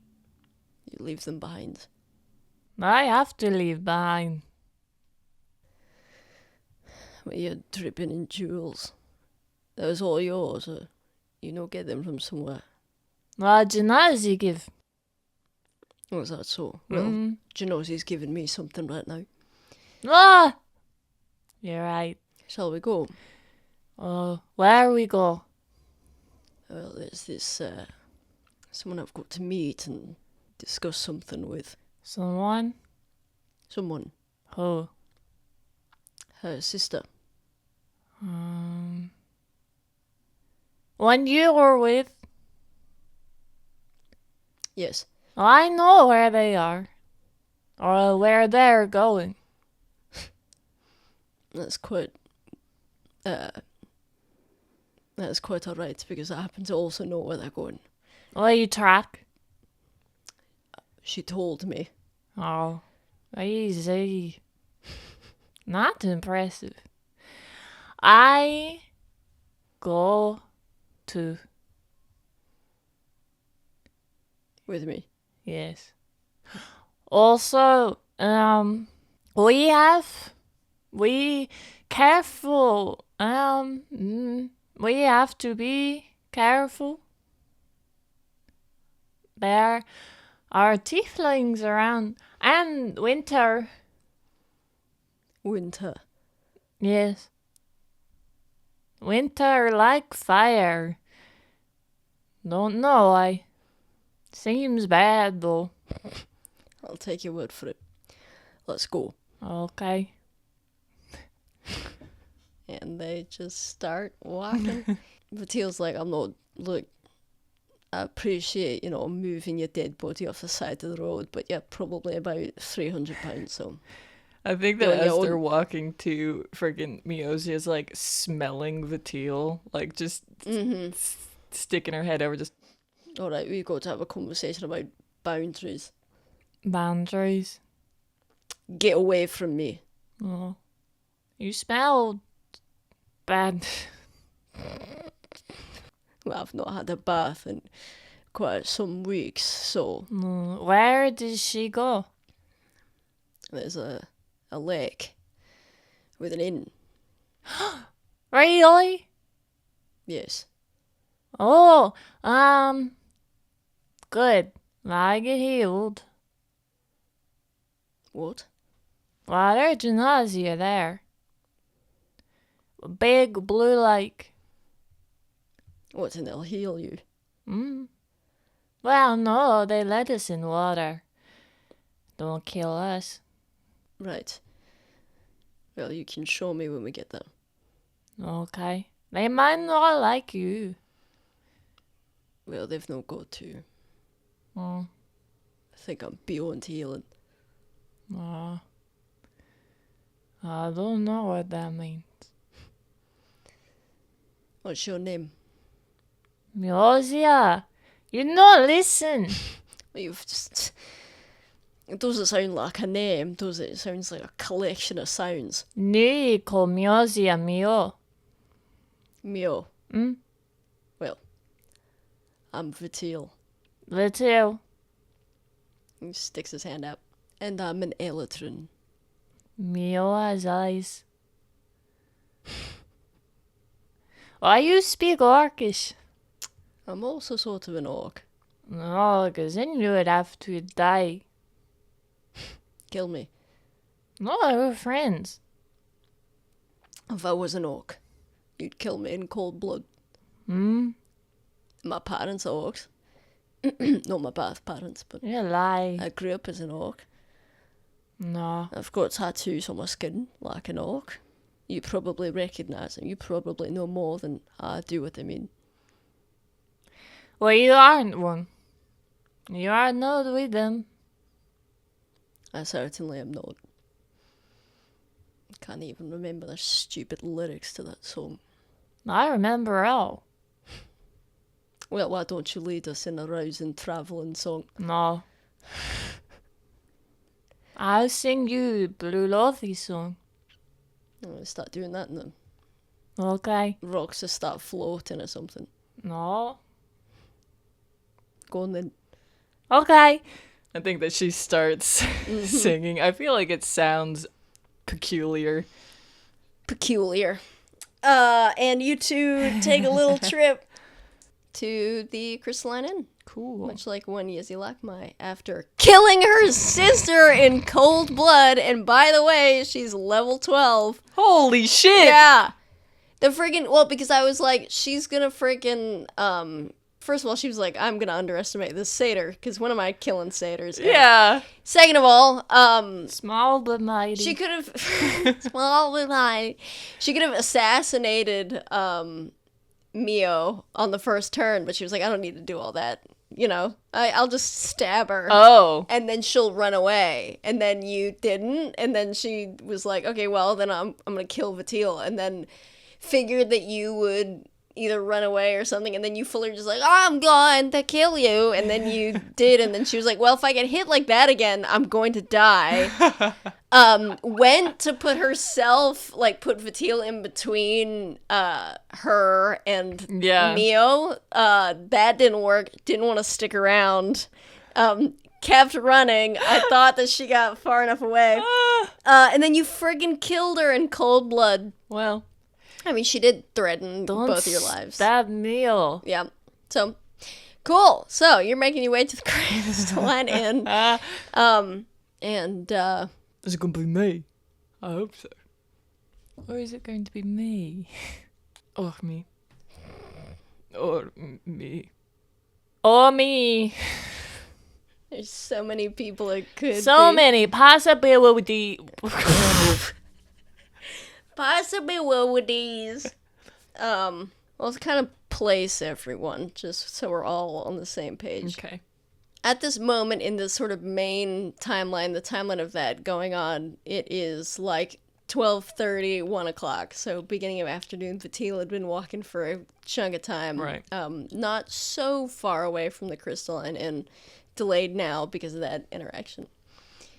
We know that Ethiad, Fingers, and Lucian are basically deciding what their next moves are. Yeah. While Finch et al., with Meredith and the kids, clippity-clop off to the castle town. Yep. Yezi waits at the Crystalline Inn, basically on ice, can't do anything or go anywhere. And while all that's going on, a bit before that, really, actually, quite before that, there's a conversation, a heated discussion about who's kissed who and why going on between brother and his sister. It wasn't on purpose. What do you mean it wasn't on purpose? How could you accidentally kiss someone? I could accidentally kiss somebody. Look, we do this thing where shut up. We do this thing where people I'm just here. claim that we're gay or whatever, that we're together. Which, by the way, there would be nothing wrong with that, but it's not true. And so we tell people, oh yeah, we are, because whatever, if ever people think that, and we'll pretend really to. What this guy is like? This guy that What? Sorry, please continue. We'll pretend to kiss. Pretend to what? I'll pretend to go kissing. Vahrae! But sometimes, not sometimes, we look in the same direction and then accidentally kiss each other, and then it's hilarious, but also doesn't help with the allegations. So you're having that conversation with Yusufi as you walk down the crowded city streets of the castle town, while Thalen kind of looks on, all of a sudden forgotten. And your trajectory now is back to the hotel that the Thanagold family is currently staying at. Your parents are presumably gone off to do something. And you evaded the guards, your family's guards, like your security guards, to go off by yourselves. So presumably they're looking for you. I didn't have you guys roll stealth for these guards. As you walk back to the castle, like in the castle square, as you walk back to the hotel, are you stealthing, or are you just gonna like say some crap to the guards? No, I mean, we're just gonna say, I think that Vahrae just fully doesn't care. I think that if Yusufi cares, he'll take it into consideration, but she doesn't care. I think she's kind of just like, I've made my bed. She's like, I'm gonna get in the amount of trouble. And they'll just blame it on Vahrae. Oh, anyway. That's nice. Well, so you guys are just walking back there. Go ahead and roll a perception check.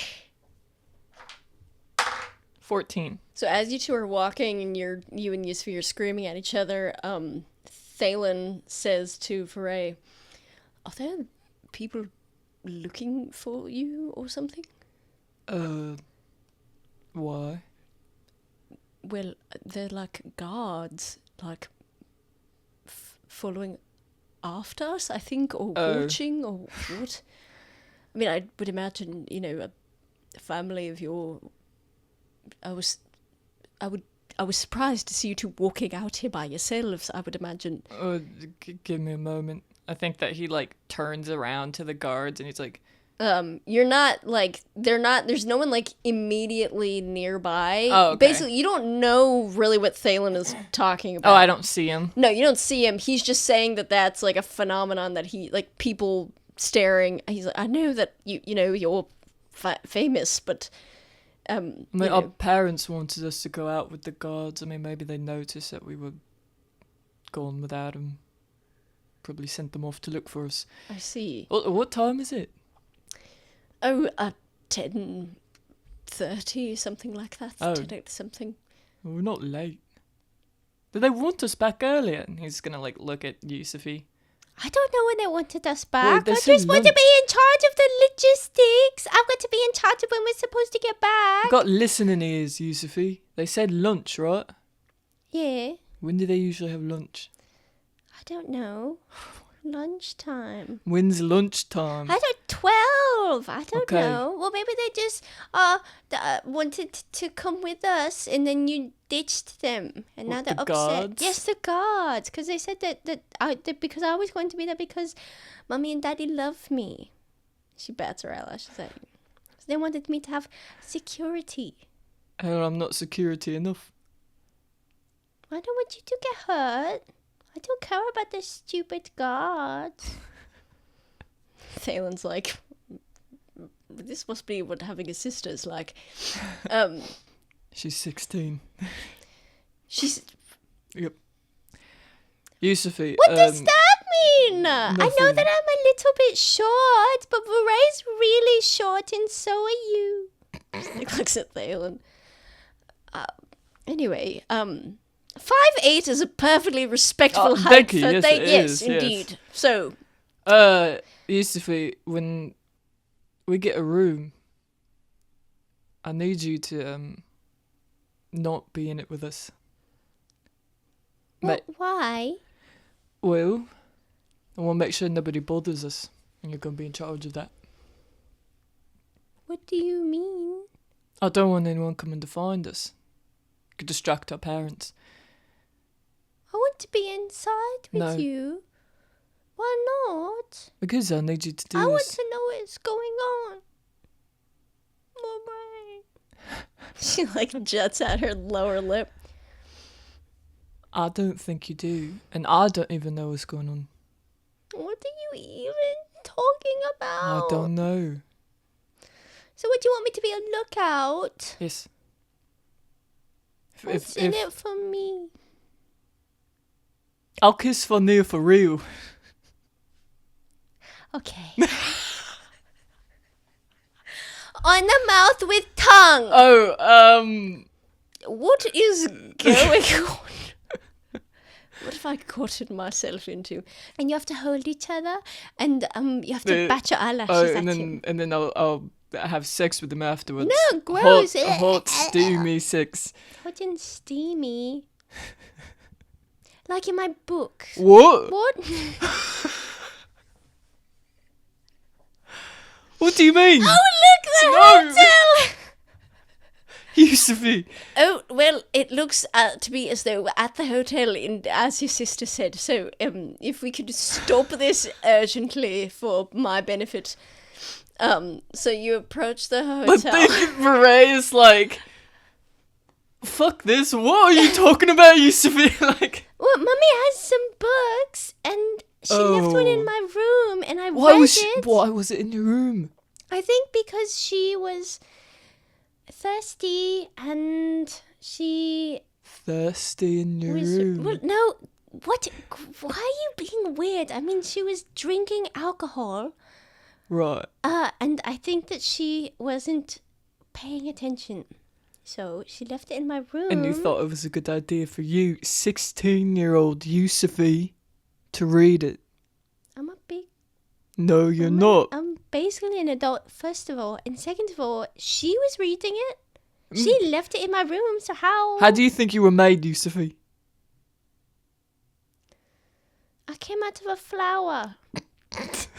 Well, I suppose that's accurate in a manner of speaking.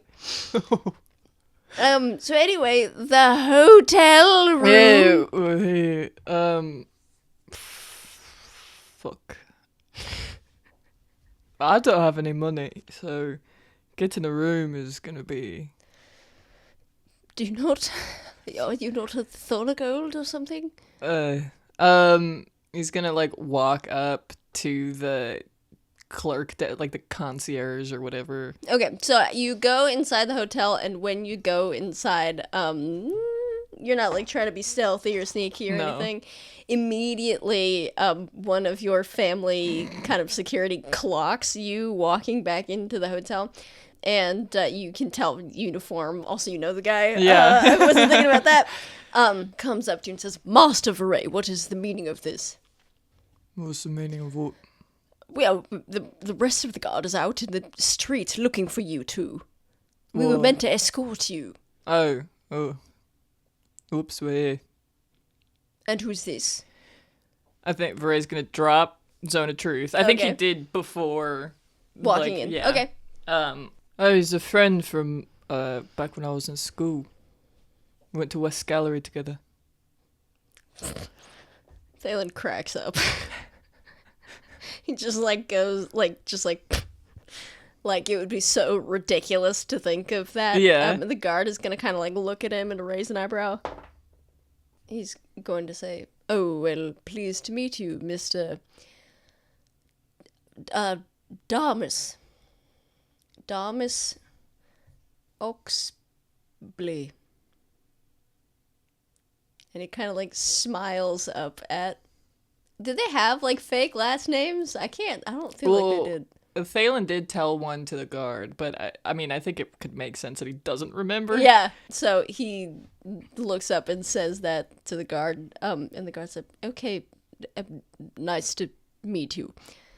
Well, your parents haven't returned yet. Did you want to go back out, or No, we're going to get a room and catch up. Do you have a room?" Yeah, well, I wanted one of my own. And he's gonna the rooms that you have currently are at Disney World, where there's the only time I've ever been in a room like this is at Disney World. When I went when I was a freaking child, was the one where your parents stay and then there's a door that connects, and it's like a room that they'd be able to get into conceivably also. And then there's a door a doorway, rather, between the two, sleeping areas. You want your own room after your parents have bought you one? Well, I suppose you can do as you please with your money. Right. So, anyways, you can go now. He's gonna, look at you, and he, that this is sort of also, as long as you're in the hotel, he can kind of mill about, as long as he knows where you are. And so he kind of just, bows slightly and just, turns and walks away. Right, I apologize for that, but it's so ridiculous to think that should be true. Or that you went to West Gallery. Yes. You know that school? Yes. He He looks at Yusufi and realizes that she also must be equally out of touch, and so he just looks at the office camera and is making a face. He's gonna turn to the clerk and just fully ignore Thalen because he's whatever, I don't know. And he's gonna be how much is just a room, one room, a single bed, cheapest one? Oh, it's Vahrae, isn't it? Yeah. Your rooms no, are... not where mine is. I want to get another one. Oh, for your friend, is that? Yeah, but just the cheapest one. It is 400 gold a night. Fuck. All right. Can I write you Ethereum? Why don't you explain to the audience what a single Ethereum is? Ethereum. Yeah. We thought it was really funny that that there was Bitcoin called... We were talking about the cryptocurrency Ethereum. Because when I was... when we first were playing D&D for the first time ever, there's Electrum, which is actual D&D currency, and I couldn't stop calling it Ethereum. I couldn't remember the name. I just kept calling it Ethereum. And we were talking about how funny that was, and we're like, what if, the friggin' Hiles had some, fake money system like Bitcoin? Yeah, like cryptocurrency, but for Hiles, where it's just based on, the promise of having money.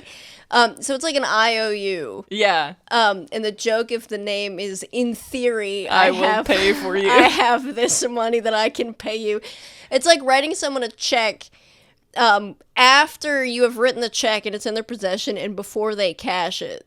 they don't have that amount of money. Yeah. Like, it is... Because, I mean, if you think about it, we're based off of a coin system. I'm not going to carry 500 gold bags pieces. of gold. Yeah. And so that would be something that in the idea of it being worthy, like, not to be, like, classist on Maine, but you wouldn't necessarily accept as real a $1,000 check given to you by, like, you know, someone that was, like, a known scallywag. Like, someone who, like, their Swindles reputation... people, reputation is, like, you watch some guy pickpocket somebody, you know, whatever, and then they're like, oh, this check is for $1,000. Can you cash it in your bank account? Yeah, it's like a bank will not cash checks from banks that aren't their own.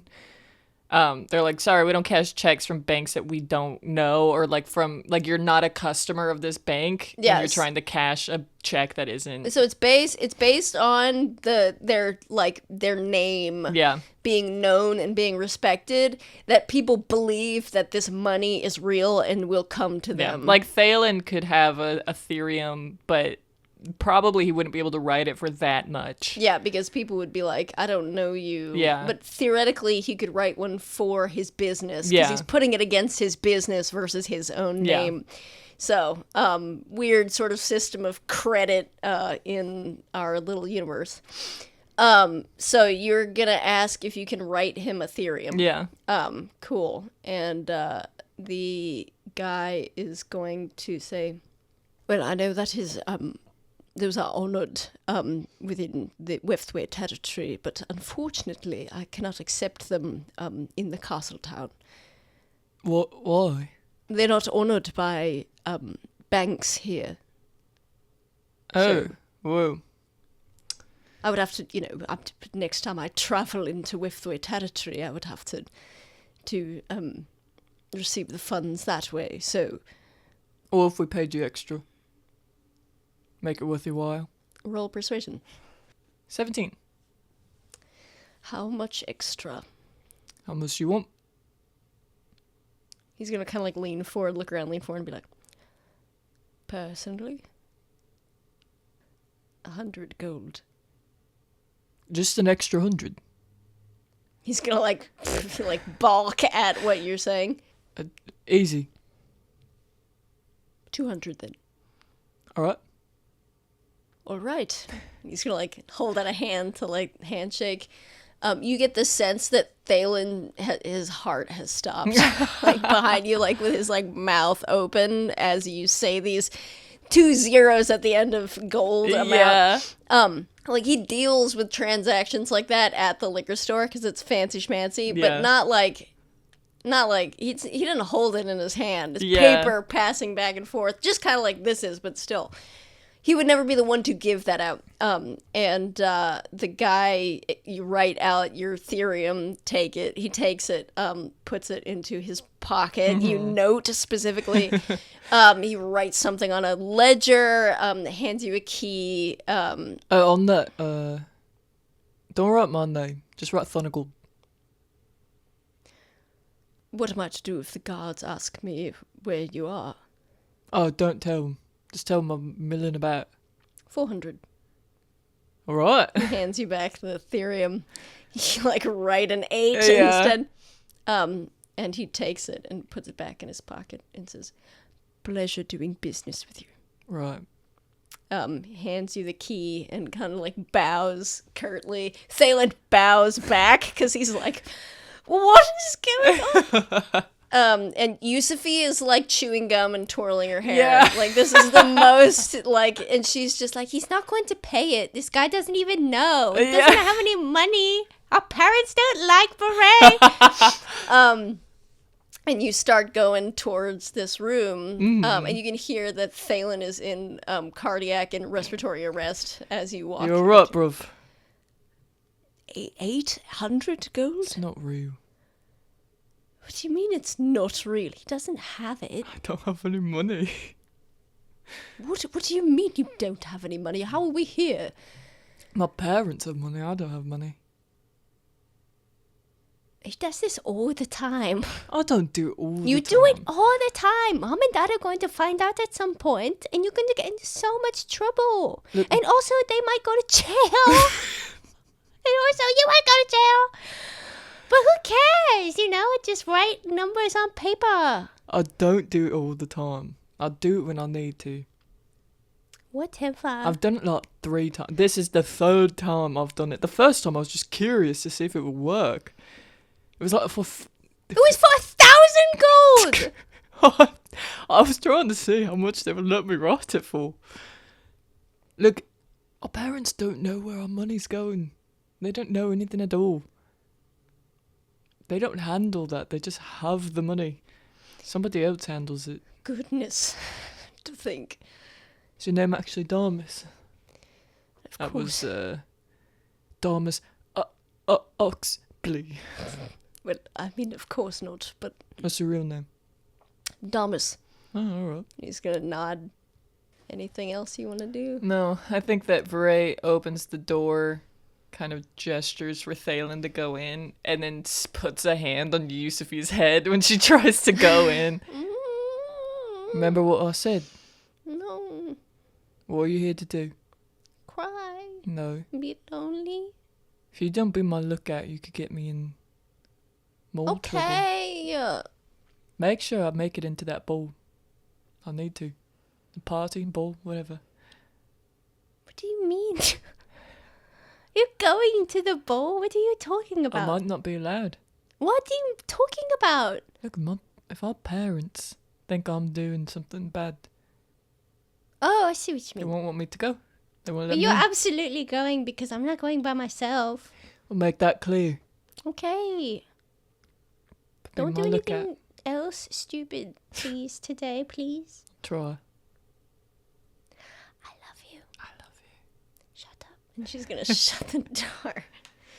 And it's just you and Thalen. And you see that Thalen right now is perceiving hardcore.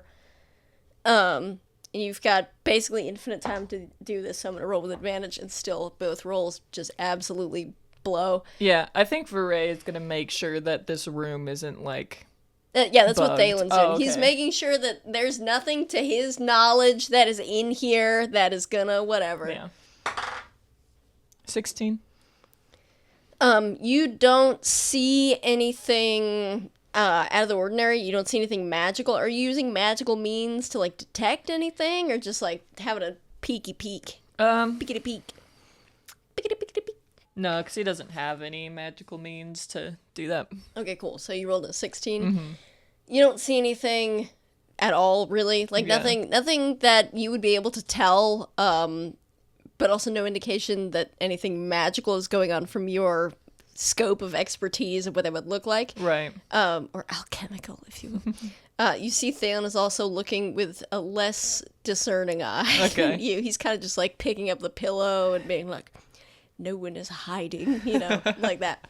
That tracks with when he was trying to find Ethiad. Yeah. Maybe you're in here. I'm not cut out for this. Also, this stupid chair is pissing me off. You determine, based on your roles and your specific expertise, that the room is safe.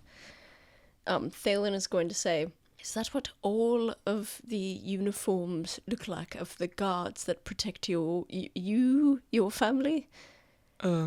He's gonna like take out a cigarette and light it and start smoking. Be like, I mean, yeah.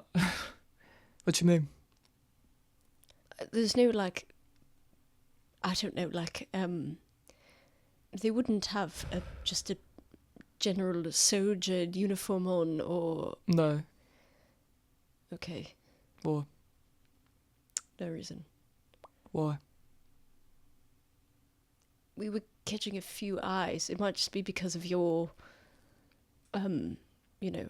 But I know that I'm sort of a runaway. I know that I'm an adult. But my father's looking for me. So that's the reason for the false name, among other reasons. Alright. So, What was your father looking for you? well, because I ran away. That's it? Yes. Ostensibly, that's it. That's as much as I know. That's the only reason I'd have to suspect he's looking for me. But of course... Why'd you run away? Well, because I was sort of... I was sort of avoiding my fate. And then I sort of, I guess, fell into something. So... Right. Well... no, just general soldier uniform. That's who was looking at us. Among others. Oh? Well, I mean, like I said, you are known. I chalked up any sort of, stare from it was mostly other high elves. I don't know that any Eladrin recognised you.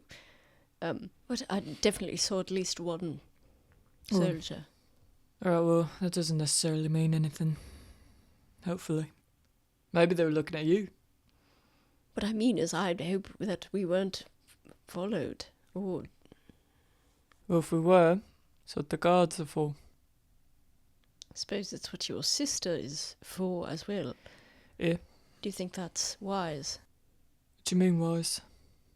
I don't know. I suppose I don't know, I guess I'm just being overly cautious, but considering the past few days... We would for sure know something's going on. She is not particularly quiet.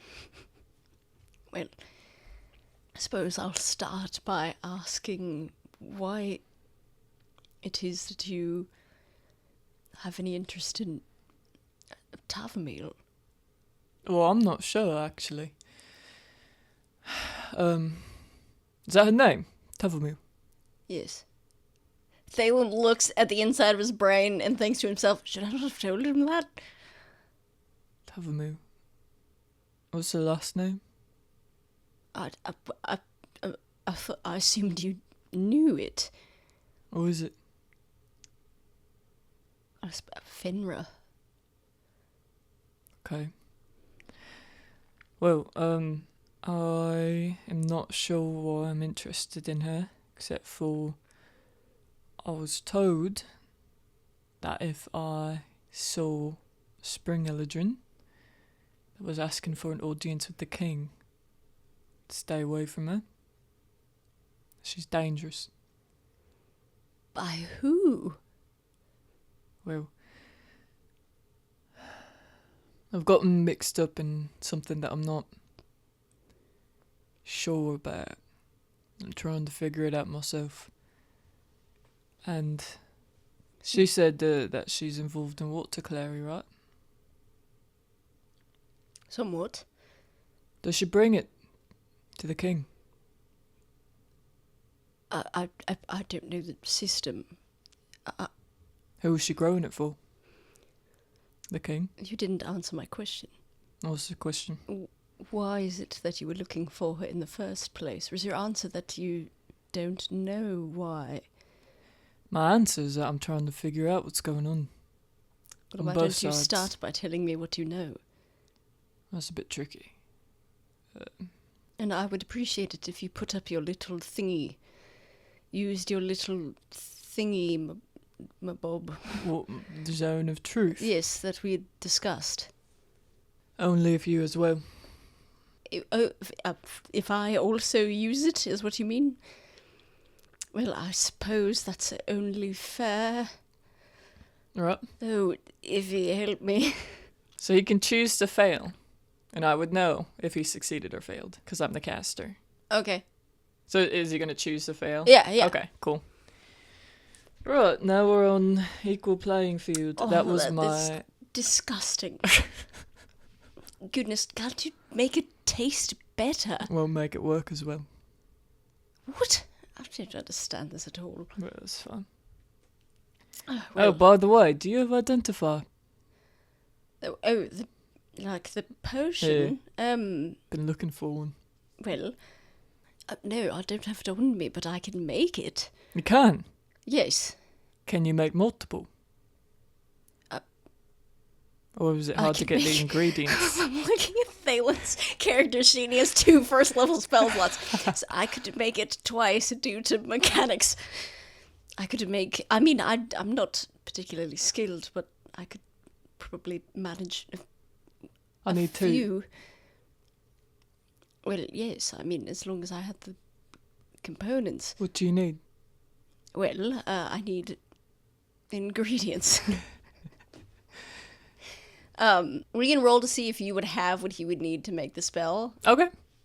So good roll luck. We'll say it's a really basic spell, so the DC is well, but you can't do it, right? So the chance of you having the ingredients that he doesn't know how to make it. He has known spells. Yeah. So he can't like interchange them out. Yeah. So and I just didn't choose identify. Okay, got it. Then good. We'll say 11. Okay. Or higher. You have the ingredients. 18. Oh wow. Okay, I'll say that you have enough of what he would need to make 2 identify spells. Fuck yeah. I will say though too that whatever you have, you're not going to be lugging it around with you. It would be in your room. Okay. What do you need? Oh, I have newt. I don't know. I need. I like the idea that it would be completely incongruous. I need powdered corn and a copper wire. For real? Yes, really. It's got something to do with the fact that the two incongruous objects that go together to make something that identifies incongruous objects or something like that. I don't know. It's been so long since I've had to make it. Well, I have copper wire, and my father has corn. He thinks it's like some kind of protein shake thing that he could do. It thinks the benefits of corn. Extol the benefits of a starch. He'll put it in his alcohol. Well, I suppose that is, I'm not going to judge your father's drinking preferences. He says that as similar to like. Why am I making this potion? I need to identify a few things. All right. Well, I think we can get to that later. Maybe you know what these are. Okay. He's gonna pull them out. He sits down next to Thalen, wherever he is, and he like starts going through his little, potions bag. Mm-hmm. Do you have them written down? Yeah. Cool. What you got? What you pulling out? He takes out 4, and he's like, this one... Well, say this. The first thing you notice is that one of them is missing. Which one? Hit me with them so I can tell you which one. Tav, the one with a bunch of X's on it. One that says drink of cot and flesh to stone potion. Flesh to stone is gone. All right. That's not good. You see also that a couple other potions that are in your bag are gone. Okay. You can see that there are other ones that were gone. Good, roll an insight check. 24. You realize that they are potions that would do like flowers. Okay. Like you just had some that if you pour it out, it'll make flowers. Would you say that each one of those are individual potions, or is it just like one and each drop is like a flower? I think it's that. So let's say you had like 2 of those, and one of them is gone. And that's it? Yeah. Can he roll investigation to determine whether or not Yusufi would take? Because she likes that potion. Yeah. Okay. 21. It is something that she asks you to do. Mm-hmm. It's something that you will do for her like now and again. Mm-hmm. So it's not, it's something that would be interesting to her. Yeah. But you also remember her saying that she has a trick up her sleeve. Okay, and that was for the guards, right? Like them getting past the guards. She had said she had a trick up her sleeve. Yeah, like if there was trouble. Okay. With that. Give me one moment. He's gonna stand up, put his potion back down and say, "Looks like I've been robbed." What? And he's going to walk over to the door and he's going to open it. And is Yusufi there? So did you lock the door? Yeah. Or whatever. Are you trying to like indicate to her that you're coming out? To Yusufi? Yeah. No. Okay, you're just gonna open the door. Okay.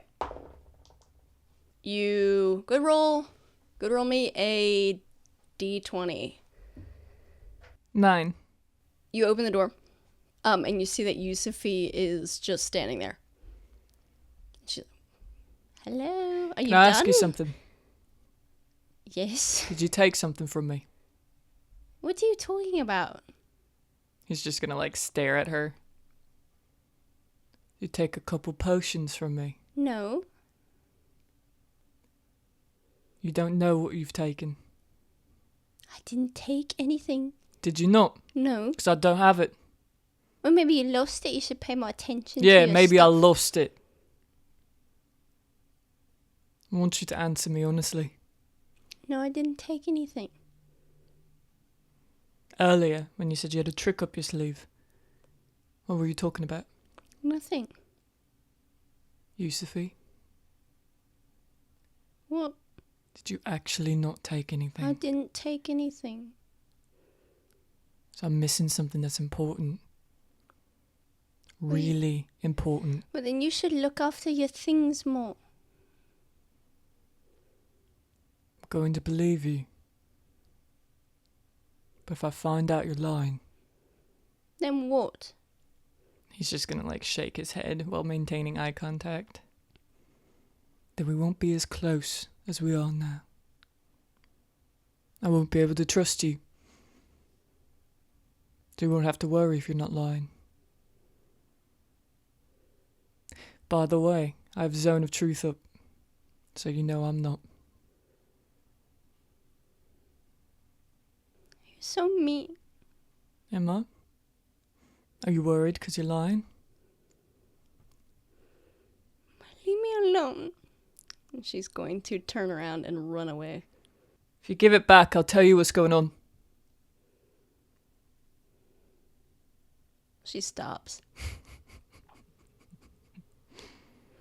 She turns around and stalks back to you with her head down and sticks out her hand and holds out the potion that makes flowers. Is that all you have? What do you mean? That's the only one? Is this what you're looking for? No, it's not. Oh, Christ. Take it. No, you can have it. I'm sorry. It's okay. I'm missing one that can really hurt someone. I was afraid you took it and didn't know what it was. That's why I was being so serious. I didn't want you to hurt yourself. Something that can really hurt someone. I don't know why I have it. I didn't make it. I'm not going to tell you right now, but I will later.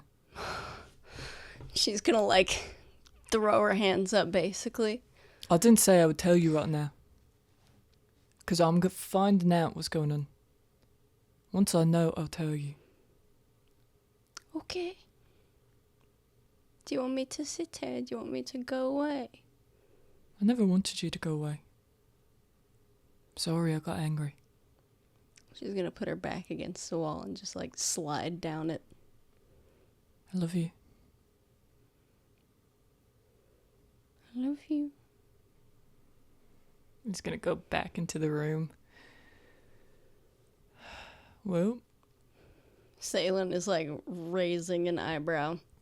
I realised that I had 4 potions that I didn't make.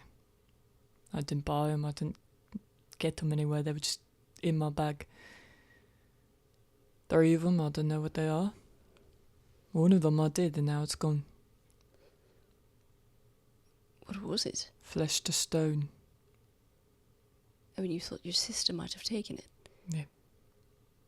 Did you misplace it? No. It's in my bag.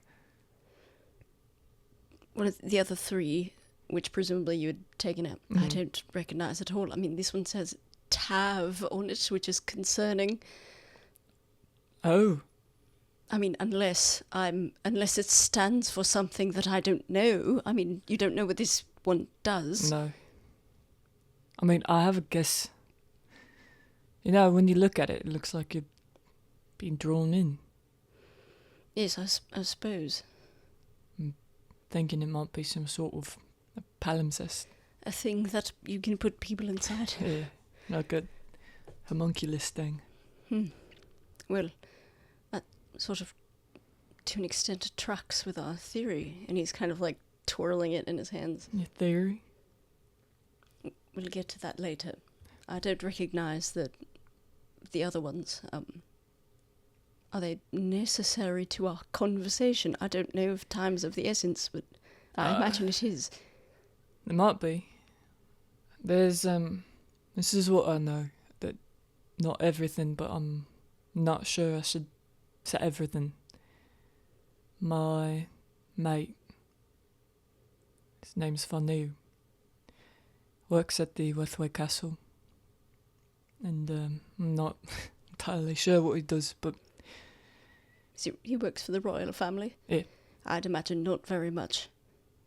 Oh? Anyway, continue. Well, I know what he's doing currently, so... the king's sick. Not Enza, but Kaiser. Is that common knowledge? Well, I didn't know. But it's not been in the papers. I don't mean to interrupt, but I'm... No, you're fine. I don't really read the papers, but I haven't heard people... What? If you read the papers, then you would see that's in there.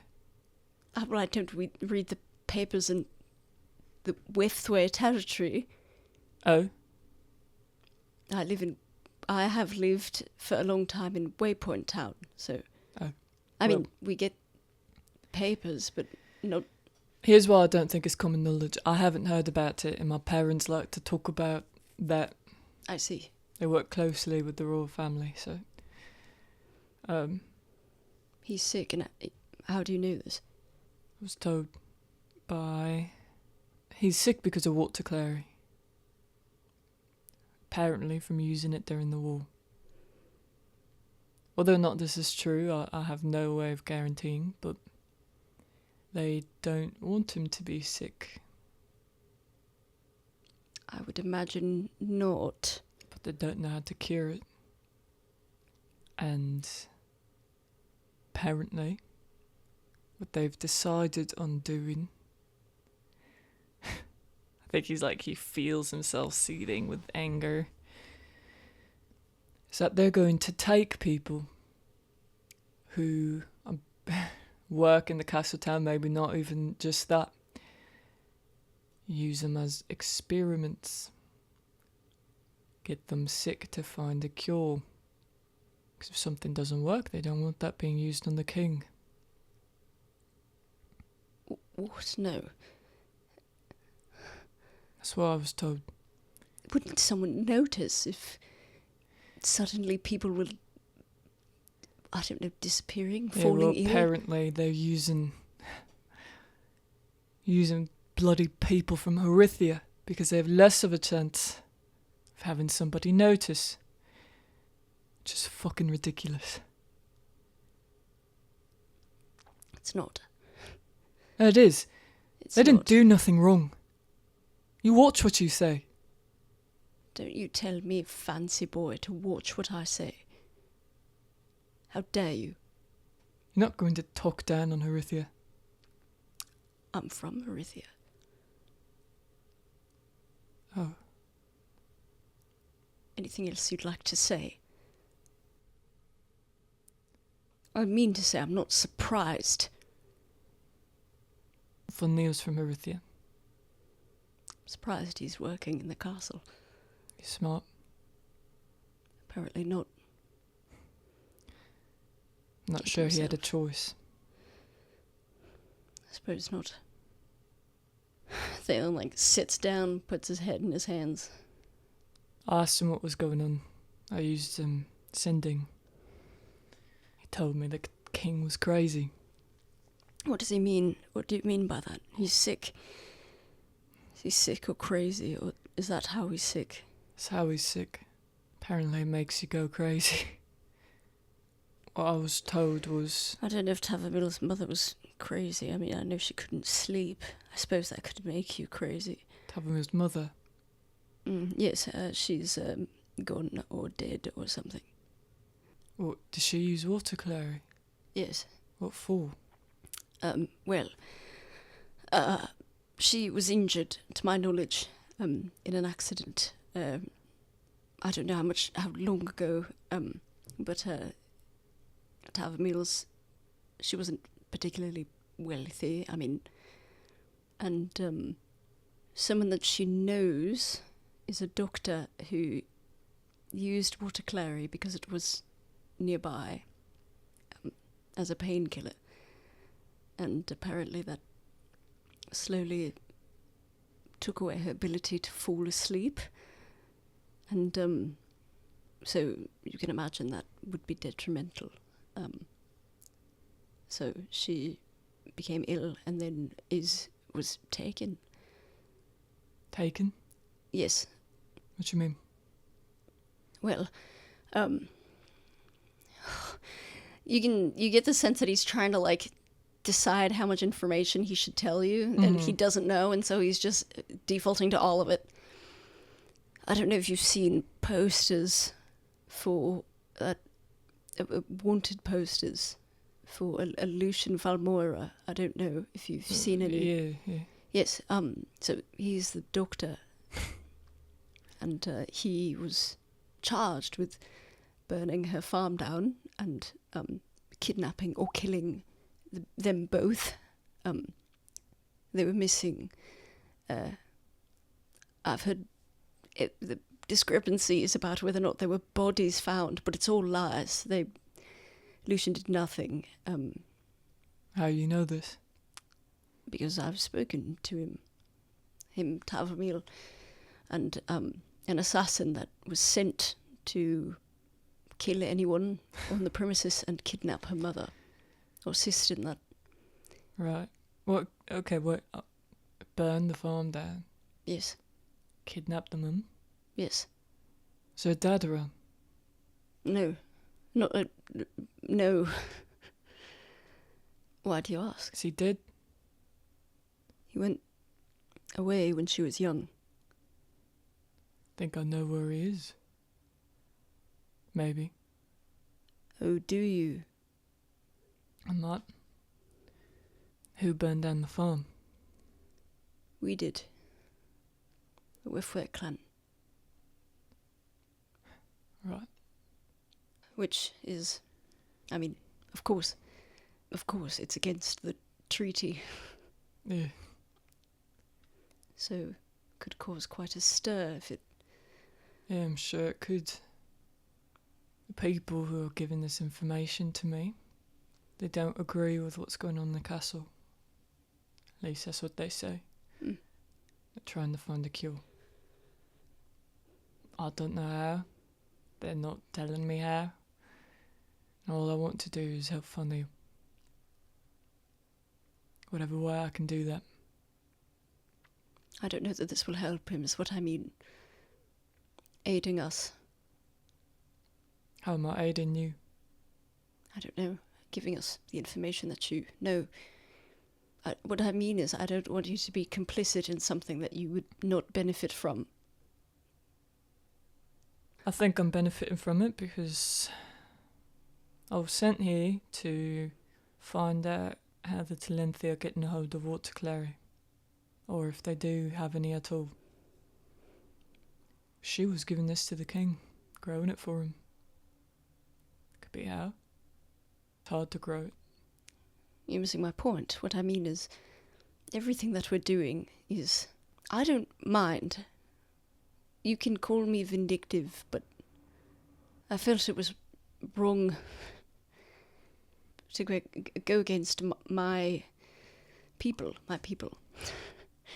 I don't know what I'm saying. I spoke to someone and she said that if I felt that it was right, but I don't know what's right, but I know that I've not got anything to lose. I imagine you can understand why. I mean, there's a reason I live in Waypoint Town. But you do. And if we progress this to the natural conclusion, I don't know what will happen. What do you think a natural conclusion is? A war. All I want is to find a cure. So that they can stop doing that to Fanu. Fuck, I don't even care if they find a cure, I just want Fanu back. Let the king go crazy. Helping these people do this thing, whatever it is, you seem like a good person. I just want to make sure that you have the opportunity to have the same conversation with yourself that I had, because I know that you do have something to lose. I'd imagine you have a lot to lose. Do you think so? Well, I certainly am not writing how false they are. I don't know, 800 gold Ethereum. I don't have a lot to lose. I have 2 people and that's it. It's a lot. One of them I'm trying to protect. I don't see how you could be protecting him by doing this, is what I mean. I mean, maybe you get this shadowy group whom you seem to believe this information that they're looking for, and what then? You help them find a cure.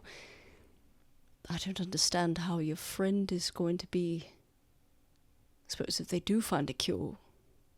Use it on him too. Someone from Herithia? What if this cure is difficult to make? Costly. So what's my other option then, huh? I help you. This was my only lead. I suppose your other option is you help the other side. If you seek to help the Wefthway side, I mean, if there is to be conflict and the king is ill, I mean, who else could be ill? You know, in the higher government, I don't know the inner workings, but... That's what they were saying. They didn't know how far up the line it went. How many people were sick. Well, with leaders of and I use that loosely, nation, potentially in shambles, at least not the late king, but the soon-to-be late king. Enza, maybe it's affecting him as well. If there's a conflict, then this is the situation. I don't anticipate that the Wefthway clan will come out on top. Yeah. So why not throw your lot in with the Telenthi side, is what I mean. Or at least consider it. Told you I don't have no sides. I just want it to stop. Whatever way I can make that happen. Well, this is how I see it. Regardless of what I do, this operation that I stumbled upon is still going to operate. They said they can't do anything to me. So I'm kind of invincible in that regard. If the Telenthi have Water Clary, they want to grow it, they're going to continue doing that. Any conflict that's going to happen is going to happen between them. There's no way that I can stop that. But what I can try and stop, maybe, is I'm experimenting. If they find this cure faster, there'd be no need for that. I suppose that's true. I don't want anyone to get hurt. Well, you say that Water Clary, using it makes you crazy or sick or both. Apparently. Does it do anything else to your knowledge? Apparently it makes you want to grow more of it, like you're a pollinator. Like it's a parasite or something. Apparently that's all the king wants, is to just grow more and more of it. I don't even think he cares where it's growing, as long as it's being grown. What an interesting thought. Is it? Isn't it? Tavumile grows water clary, but she doesn't remember where she got it from. She doesn't remember where she got it from. He's like, friggin', there's a lot of, you meet her and then that's whatever. She's, when she tried to remember, she got a headache. So we believe that someone used a modified memory potion on her to... So, it's quite an odd Withway thought. band to farm that. You're... Forgive me if I'm mistaken, but this group that you're working with, you said that they are not in agreement with what the king is doing. Yeah. I stumbled upon the door. It's like a trapdoor in the middle of a forest. I went inside, and before they knew I was there, one of them, Spring Illigen, asked about his wife and daughter, and asked them if it was burned all. You just stumbled upon this door? Yeah, I was leaving my parents' house. Why? Just Why was walking that? in the woods and... Don't live with my parents. I don't know that, do I? Well, I'm not saying it like you do, I'm just telling you. And you happen to just stumble upon it? Yeah. They didn't hide it very well. And they didn't lock it. They seemed a bit disorganised. They had a bunch of water clary down there. Had you met him before, this person? He knew me, but I didn't know him. I think he knew me, though, from... Apparently, he created the strain of water clary that's getting everyone sick. Ah. My parents grew that during the war. They might still grow it, but they don't know. Quite serendipitous. Guess so. And you've never used it before yourself?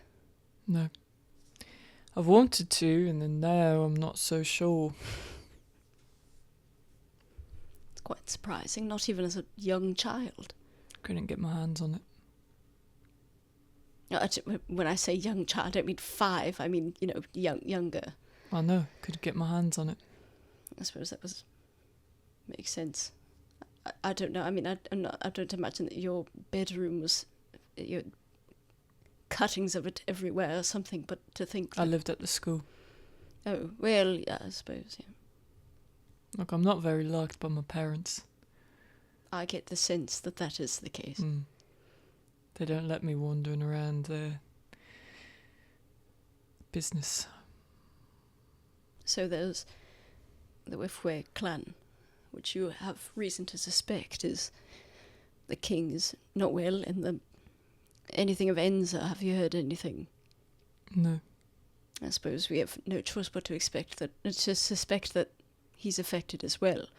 He was at the ball recently, wasn't he? He was. Yes, I saw him there. Then he must be fine. Must he be?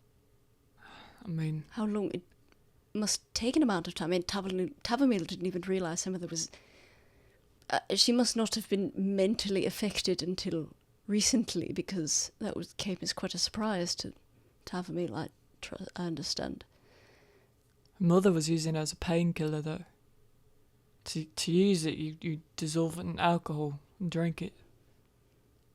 I doubt that's how they were using it. Maybe there's different levels of effect. I suppose I doubt that she would know how to use it even by accident, and I'm certain that Lucian would not use it for that purpose, even if he had any curiosity. Take your word for it. He's not particularly friendly. Lucian. Yes, although I suppose he's got reason. Well, I can relate to him in that. And then there's this other entity which is in opposition to that if the goal is to propagate additional water clary, if they've burned down the farm, presumably they disagree. I guess so. This faction is in some way involved with who you believe could be Tavumile's father. Perhaps. Did he mention her by name, or No. just my wife and daughter? Yeah. I mean, the other two presumably knew what he was talking about. It's quite a public display, though. What, you mean the farm? Yeah. I know that they're blaming it on this Lucian fellow. You're saying that's not true. I'm not saying it's not true, it is not true. Right. I'm not saying I don't believe you. There were guards, but it wasn't hidden. It was also quite close to Waypoint Town, which I'm sure you're aware is quite close to the border. Right. We had posited that it was something of a challenge or a bait. Bait. They wanted that to happen. Yes. It wasn't hidden.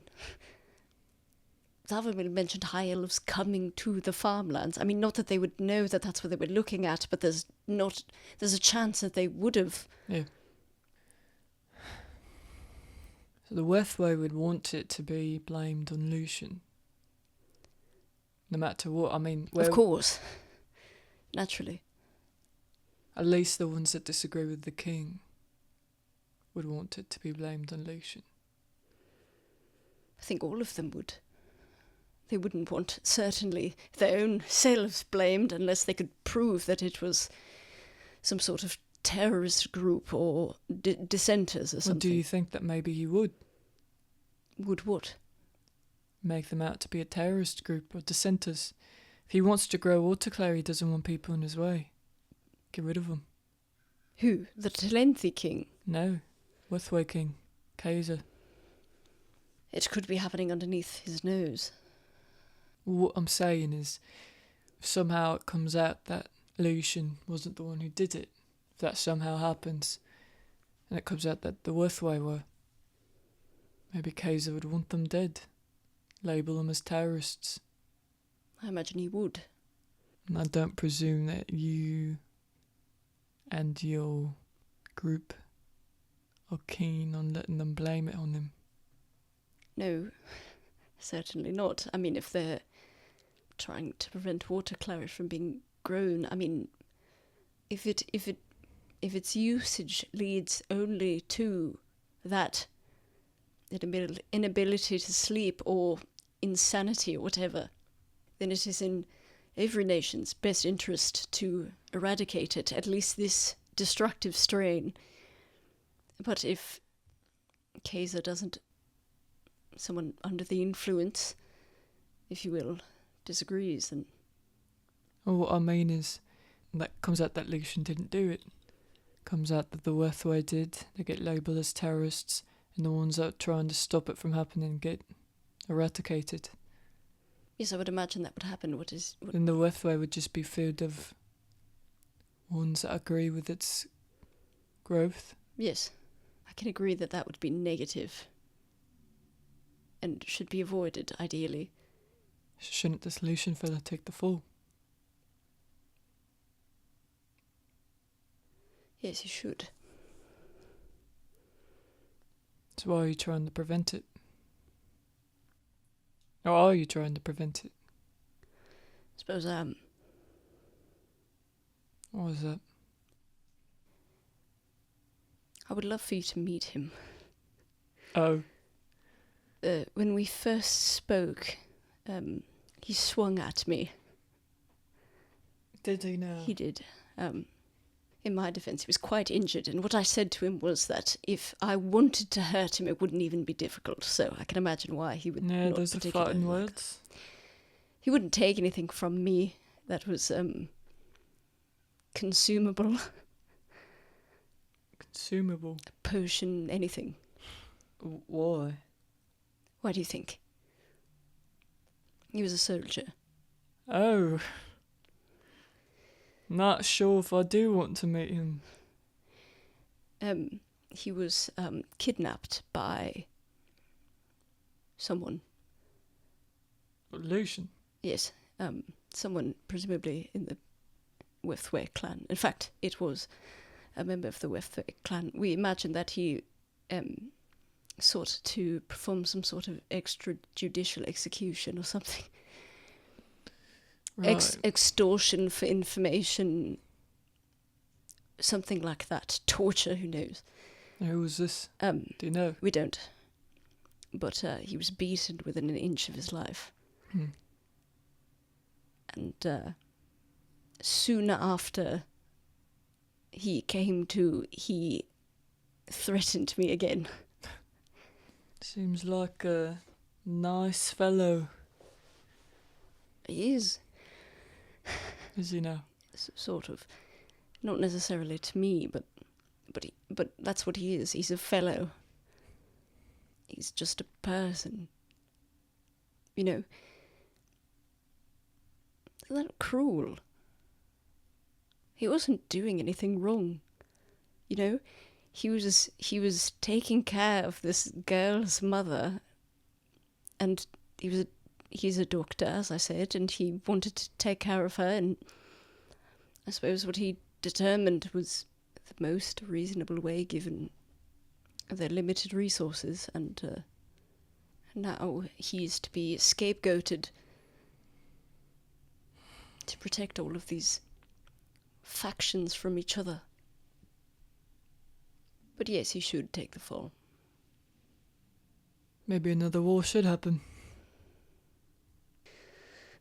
I've pacified my that feeling that I have been grappling with by saying the exact same thing to myself, or at least that it is inevitable, and so it might as well happen for pursuit of the truth of a good cause.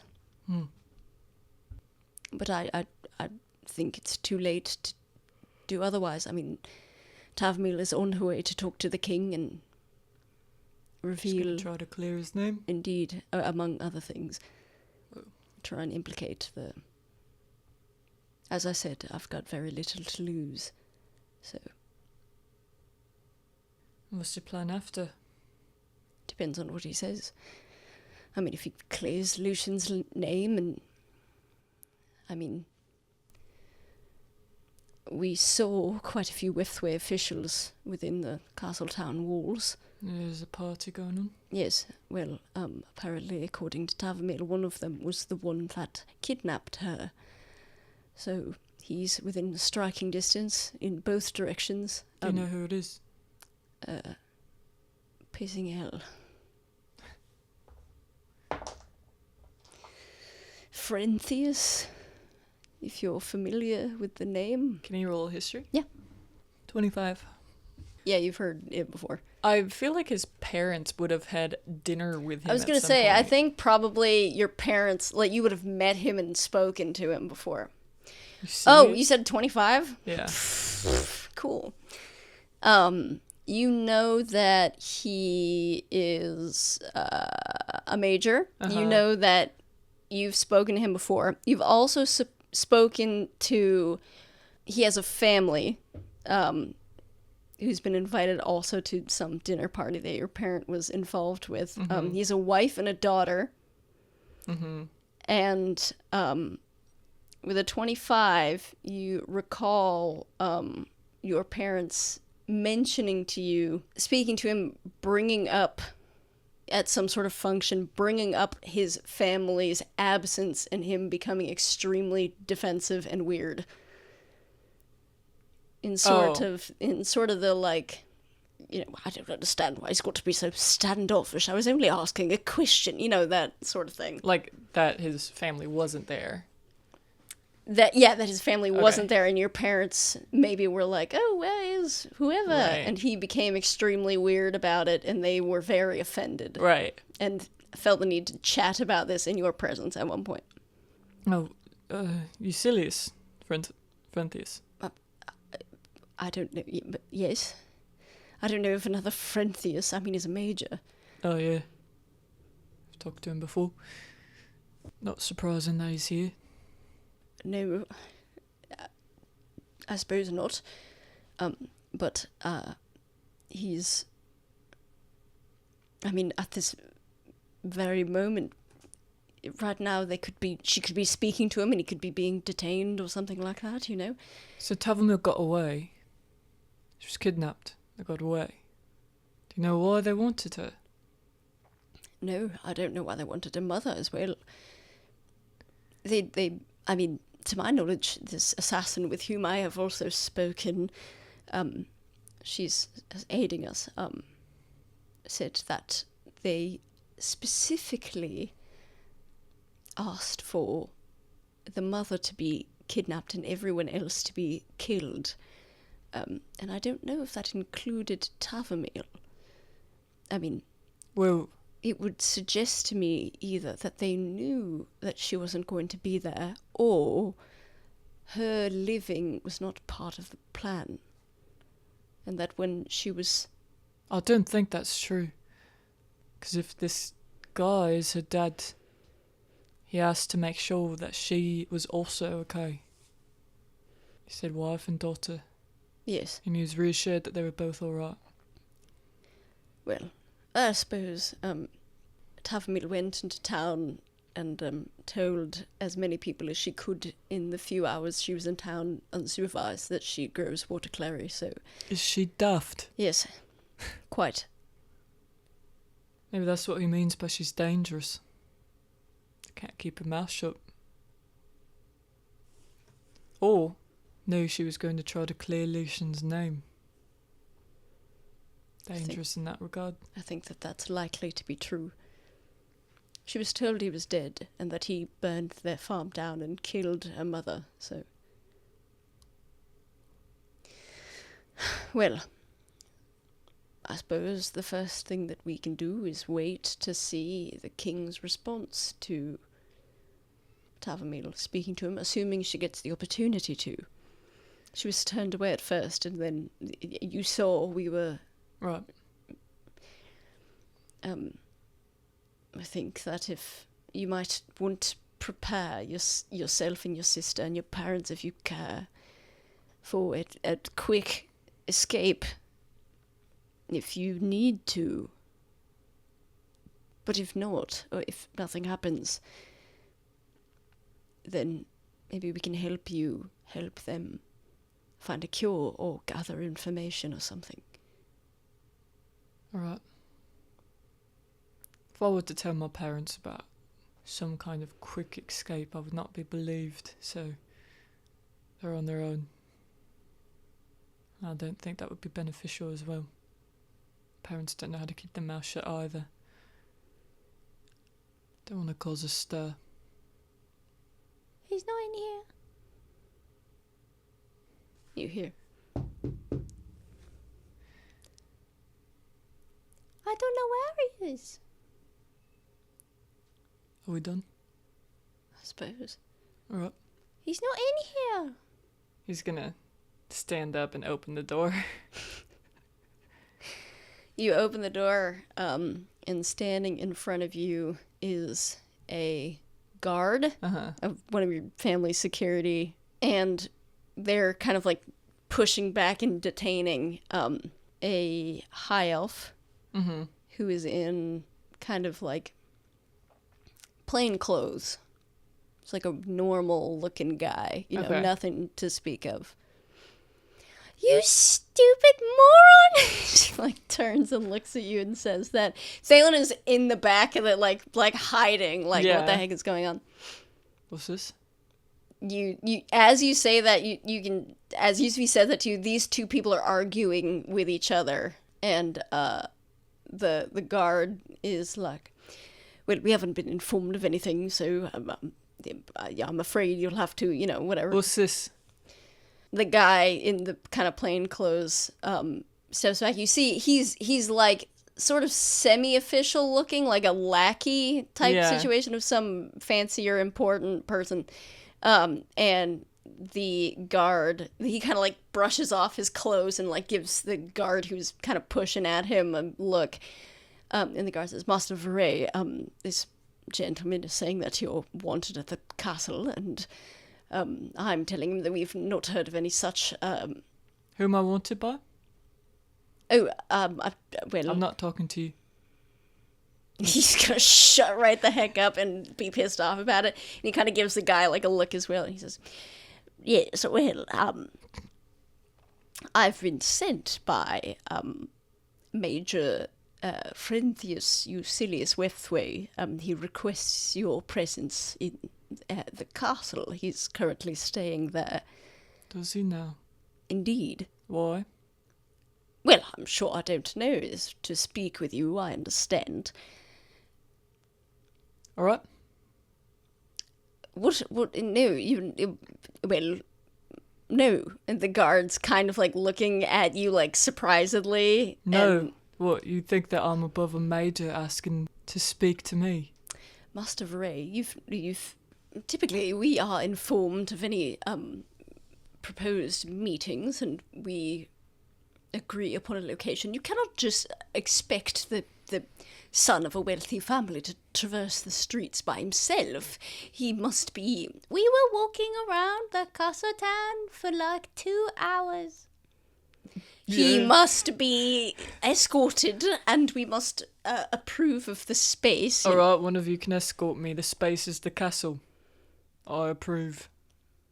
Yes, Master Vahrae. And he, like, with bile in his mouth, like, looks up at you, and the lackey guy is like, oh, and if you could bring your friend as well.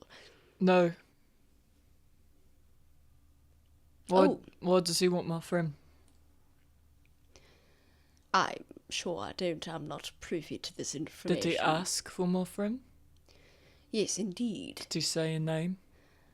No, he did not, but you two seem to be enjoying each other's company, so I think he thought that you might feel a bit more comfortable if you were... He's gonna, like, look back at Thalen. Thalen is under the bed, like he's like hiding. I'm coming too. No, you're not. Yes, I am. No, you're not. Yes, I am. You're not Yes. invited. He didn't ask for you. She's gonna like look up at the guy, and he's like, I imagine that would be... He's gonna, like, No. give... Yeah. Unfortunately, it was an invitation for two. And Yusufi, you can see she's like, her whole face turns red. Like, she's so angry. And she's gonna, like, look at Vahrae with, like, the most rage. No, I can't do anything about that. Why are you so angry? Excuse us! And she's gonna, like, grab you and, like, pull you off to the side around the corner. He's like, well... Yusuf, we could go into the room. She goes by there, shuts the door. Like, you can hear outside the guard saying, we will be there in an hour, and the other guy being like, thank you, and, like, hands him back his, like, personal effects. Door shuts. You said you were going to tell me what was going on. And now you're going to go and talk to Frenthius. Alright. If I tell you, you can't go running your mouth. Okay.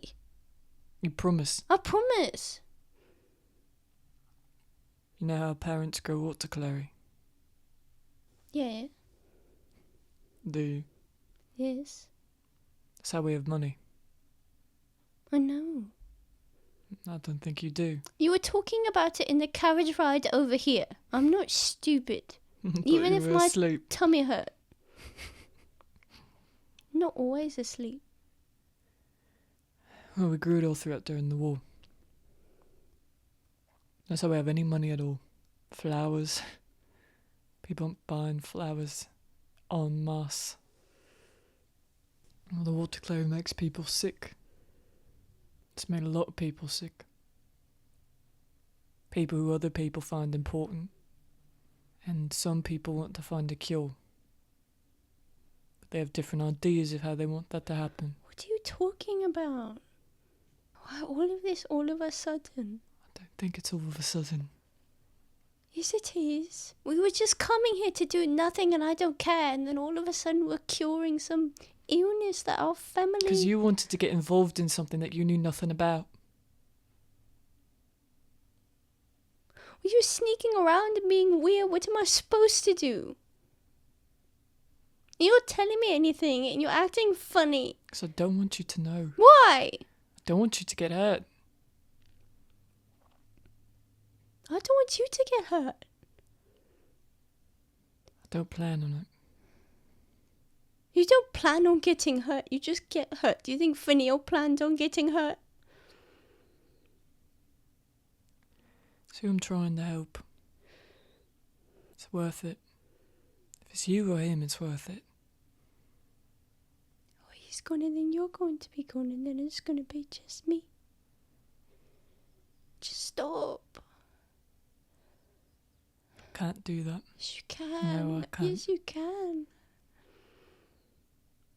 Sophia, I can't. I don't want to hurt people. Don't care about hurting me. I do. So I didn't want you involved. If you didn't want to hurt me, you wouldn't have gotten involved. I didn't mean to. But I can't let Fenrir get hurt. Trying to find a cure. There's some people who want to find a cure humanely. There's some people who want to find a cure using others to their own benefit. Fenrir got mixed up in that. I'm trying to stop it. It won't matter if I'm alive or not hurt if Fenrir dies because we did nothing. And we know that. What if you both die? I could die right now. Yes, a few people die so easily. And on accident. Doesn't mean you should sit in your room. Padded walls. I don't want any more people to die because I did nothing. She's gonna stand up. Just like look at you with so much anger and sadness. And turn around and run out of the room.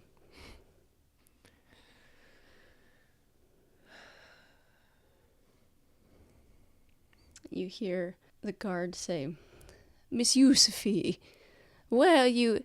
And her just splitting the air, screaming, "Leave me alone!" Well, why did they know that not to be sorry about all no, of you're that? fine. Do you want to come talk to the Major? Why did they know that well, I guess the guards could have told them, but... You talked about some people watching us through the town. Excellent. Shall we? You don't have to come if you don't want to. But they've already seen you, presumably, so... Let's go. Alright. And he's gonna stand up, and you guys leave the room. Well. And while all that's going on... Tavumile, if you're sitting in a room... sitting in a room, chilling. Sitting in a room, chilling. Chilling in a room, sitting. Eating some snacks that we made somebody eat before Yep. we did. Having some snackies. Are they saying anything to each other? This is all I think you, probably... buddy? Yeah, no. I think that probably Tavumile... Well, I feel like they're just generally talking, because I think both of them are pretty chatty. And so I think that they bounce off of each other pretty well. Mm-hmm. And so I feel like probably Tavumile is like, I'm not really good at waiting. Oh, you're not now? No, I really...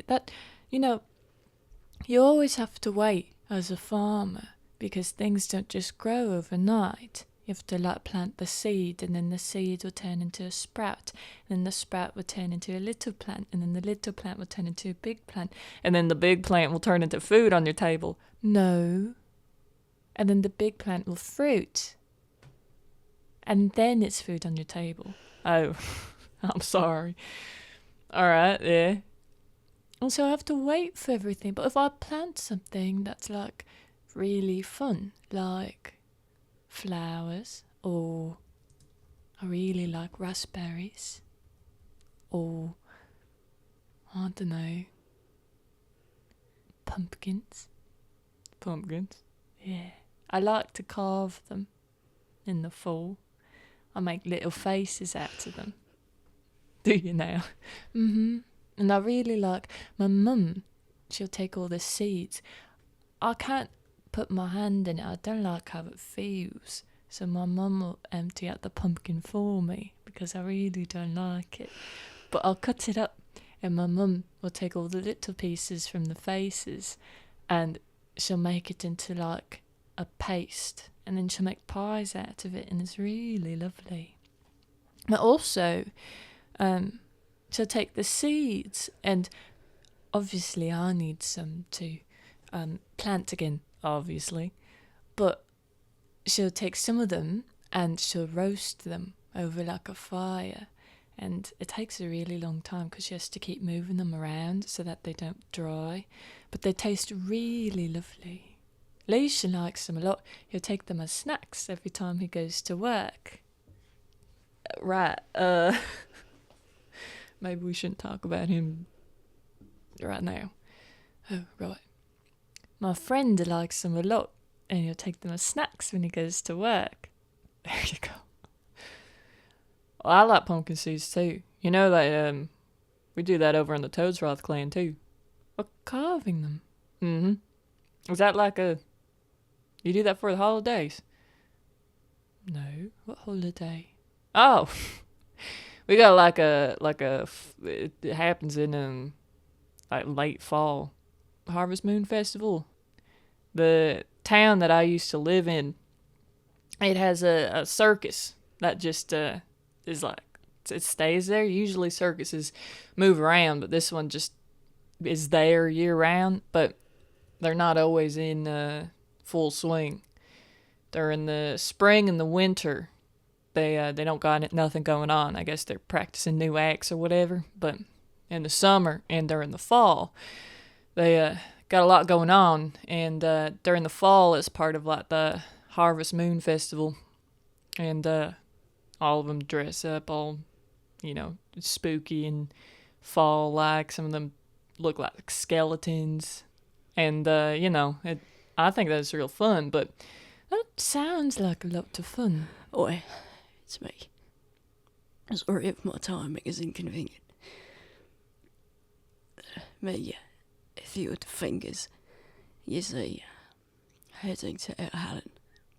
Long story. I love you. Oh, good, Tavumile, be safe.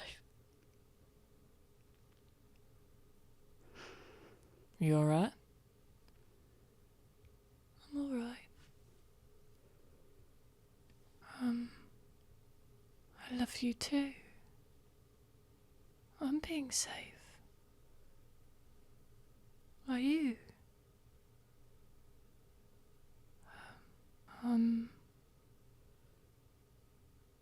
In the castle now. You hear the door unlock. I'll talk to the king soon. I'll see you when When? I'll see you when. See you when I can. Yeah. And then you hear the door finish opening, and Linus comes in and kind of looks at you funny. Hello. Hello, sorry to interrupt your conversation. And he looks at Iffy, who looks like, what the heck is going on over there? I think Iffy's like, oh, it's alright, we were just getting a bit emotional. Well, the king is ready to see you now. Really? Yes. So if you'll just follow me. Okay. And he's gonna stand up Anything iffy and Tavumile want to communicate? Am I coming? He made no indication that you weren't. Are you asking him? Yeah. If you would like to. Yes, please. I'm just gonna nod his head, and you guys stand up, and you start walking behind him. Okay. Anything that anybody's saying anything to each No, other? I think they're silent. Just completely focused on the task at hand. Tavumile's like thinking about literally what Lucia just said there, and she's like, okay. Yeah, as she's gonna go do Yeah. this thing. And I think Iffy's like, what the fuck? So as you walk in blistering silence through the hallways to the throne room, presumably, you see people setting about for preparations for the party, cleaning, decorating, butlers. You see Weftway soldiers, and you have no idea who's looking at you because you're just being led into the throne room by Linus, who seems to be important, and who's looking at you because they want to kill you, or they want you dead. Yeah. You have no idea. My heart is pounding. I think Tavumile puts a little hand on her chest to try and like steady her heart, because I think that she's also really nervous. And you don't know how far away the throne room is, but it must be in like the next county over, because he's walking through. You passed the door to the throne room on your way to this room, so you know it has to be close by, but it sure does not seem close by as you're walking that way. Iffy, go ahead, both of you roll for me. Tavumile, roll a disadvantage perception check. Iffy, roll me an advantage perception check. Okay. 20 for Iffy, 13 for Tavumile. Okay. Iffy is pretty in tune with her body, and then just chooses to ignore the signals that it gives to her, especially after she eats things. And there's an excellent chance that this is due to nerves that her physical body is experiencing and her kind of emotional body is not experiencing. Right. But her stomach's a little unfortunate right now. Okay. So you keep walking down the hallway to the king's chambers, or not the king's chambers, but to the throne room. You get to the door. Linus kind of looks, I think, probably at least Tavumile's nervousness is plain on her face. I don't know what Iffy looks like. I think she looks normal. I think that she's very, like, practiced at catering her emotions. Linus kind of looks at Tavumile and says, "It's okay." All right. I've just been waiting a really long time to be able to do this. I guess 3 days isn't a long time, but it felt really long. I understand. And he's going to push this really tall door open. You walk inside. You can't even tell really where the king is because there's so much room. Like, it's like cavernous. It's so big and kind of like horror evacue. Like, there's stuff to look at everywhere. Yeah. Decorations and tapestries. And in the center of all this glory is, you would come to the conclusion, probably Tenmer Talenti, who you have been so desperate to speak to, sitting austerely on the throne, being attended to by some butler. They're having some sort of like aside conversation that he's having kind of over his shoulder and looks vaguely interested in. Well, the butler goes, "Yes, indeed," one of those. And you approach the steps leading up to the throne.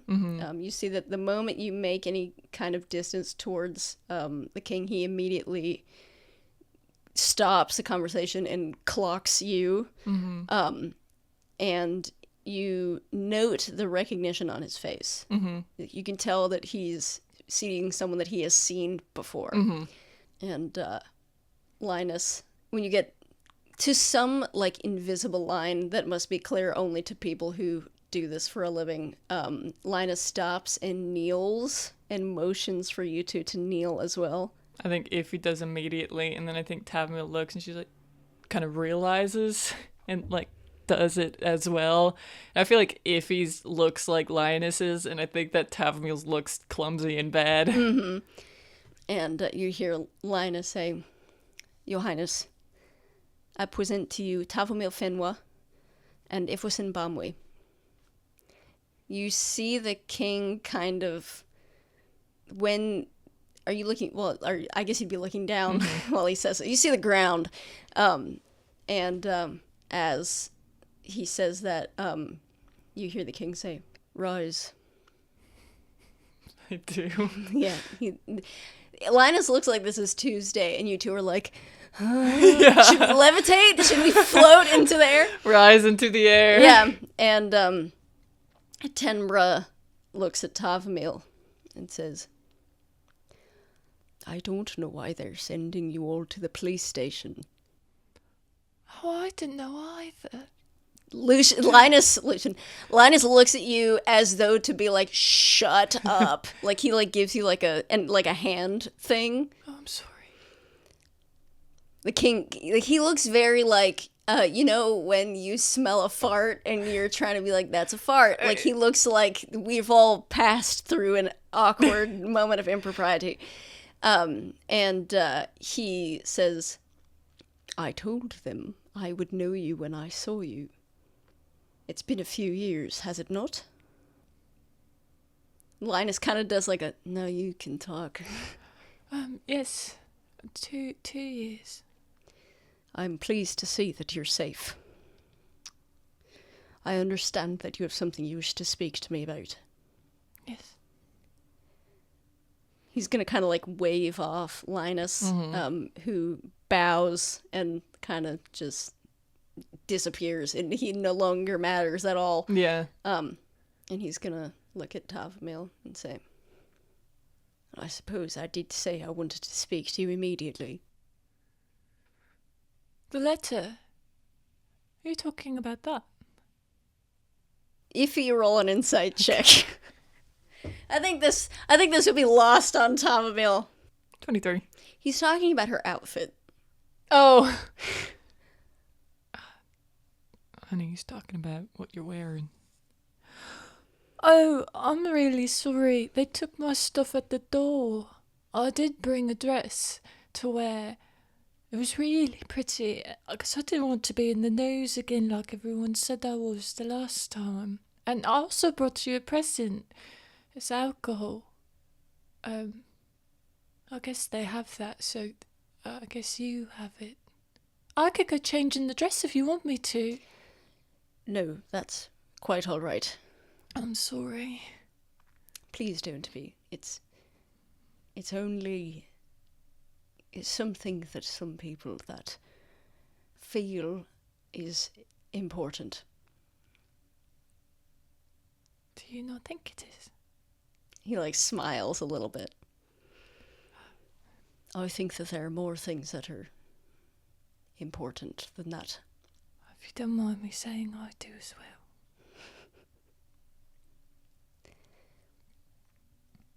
Please. Is he like telling her to start talking? Oh, all right. Well, really, I'm here at first because I got a letter saying you wanted to see me, and no later than 3 days. 3 days ago. I guess 4 days ago. And the letter might not even be from you. It might be a fake, I guess. But if it's not, and if I'm late, I'm also really sorry.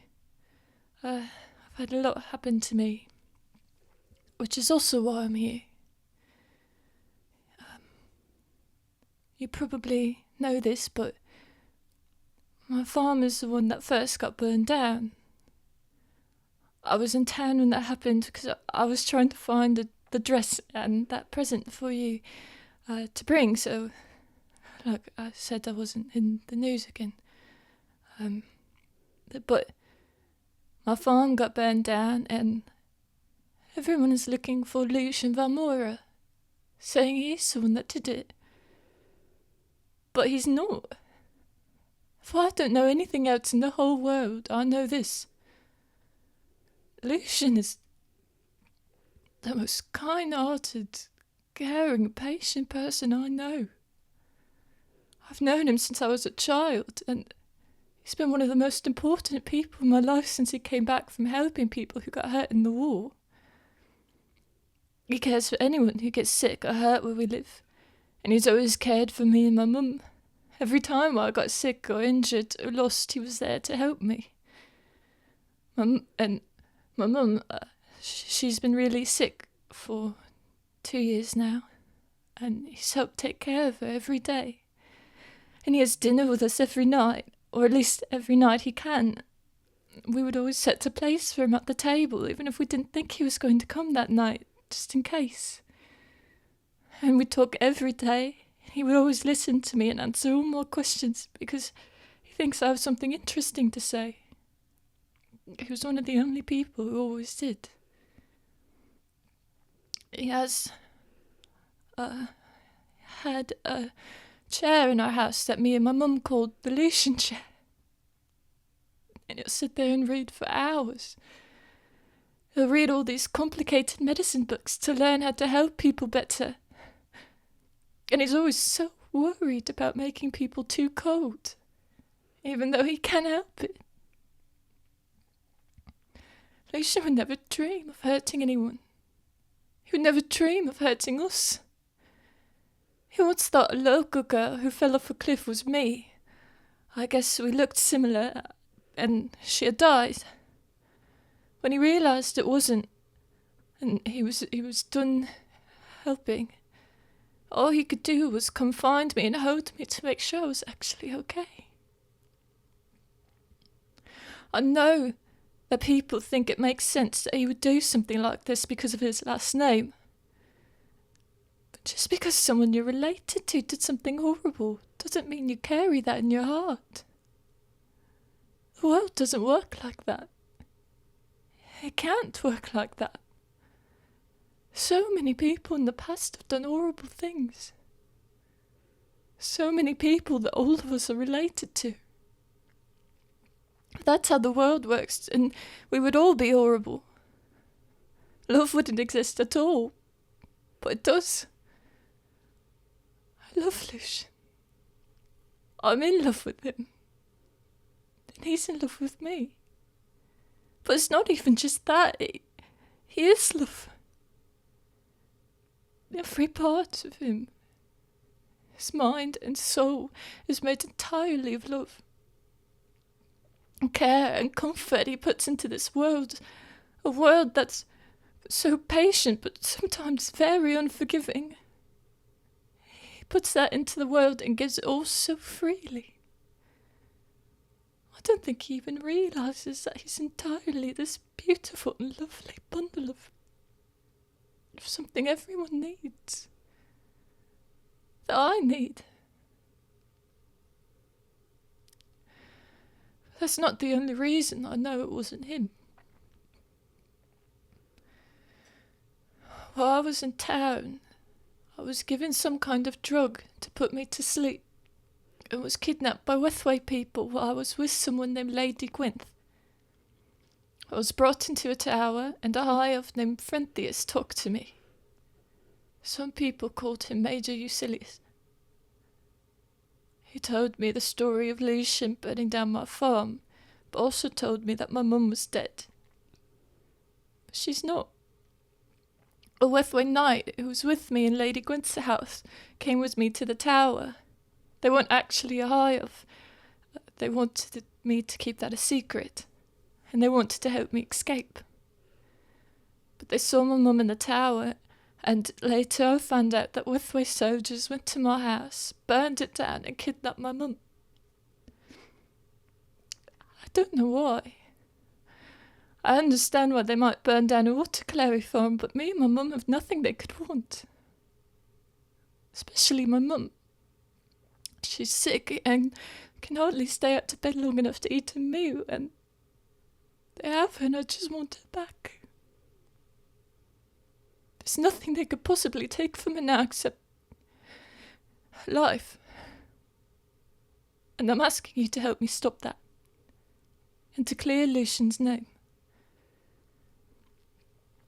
I'm no one to you. I come from nothing, and I know that. I'm just one person. Well, I guess we're just 3 people. And you have a whole clan to protect, but I don't know what to do. There's nothing but this that I can do. I have nothing to give anymore. I don't have a farm. I don't even have a home. But I did what you asked of me until I couldn't. I did it every day and I was good about it. And Lucian helped to try and protect your soldiers for 4 years. He was a child when he left, and my mum,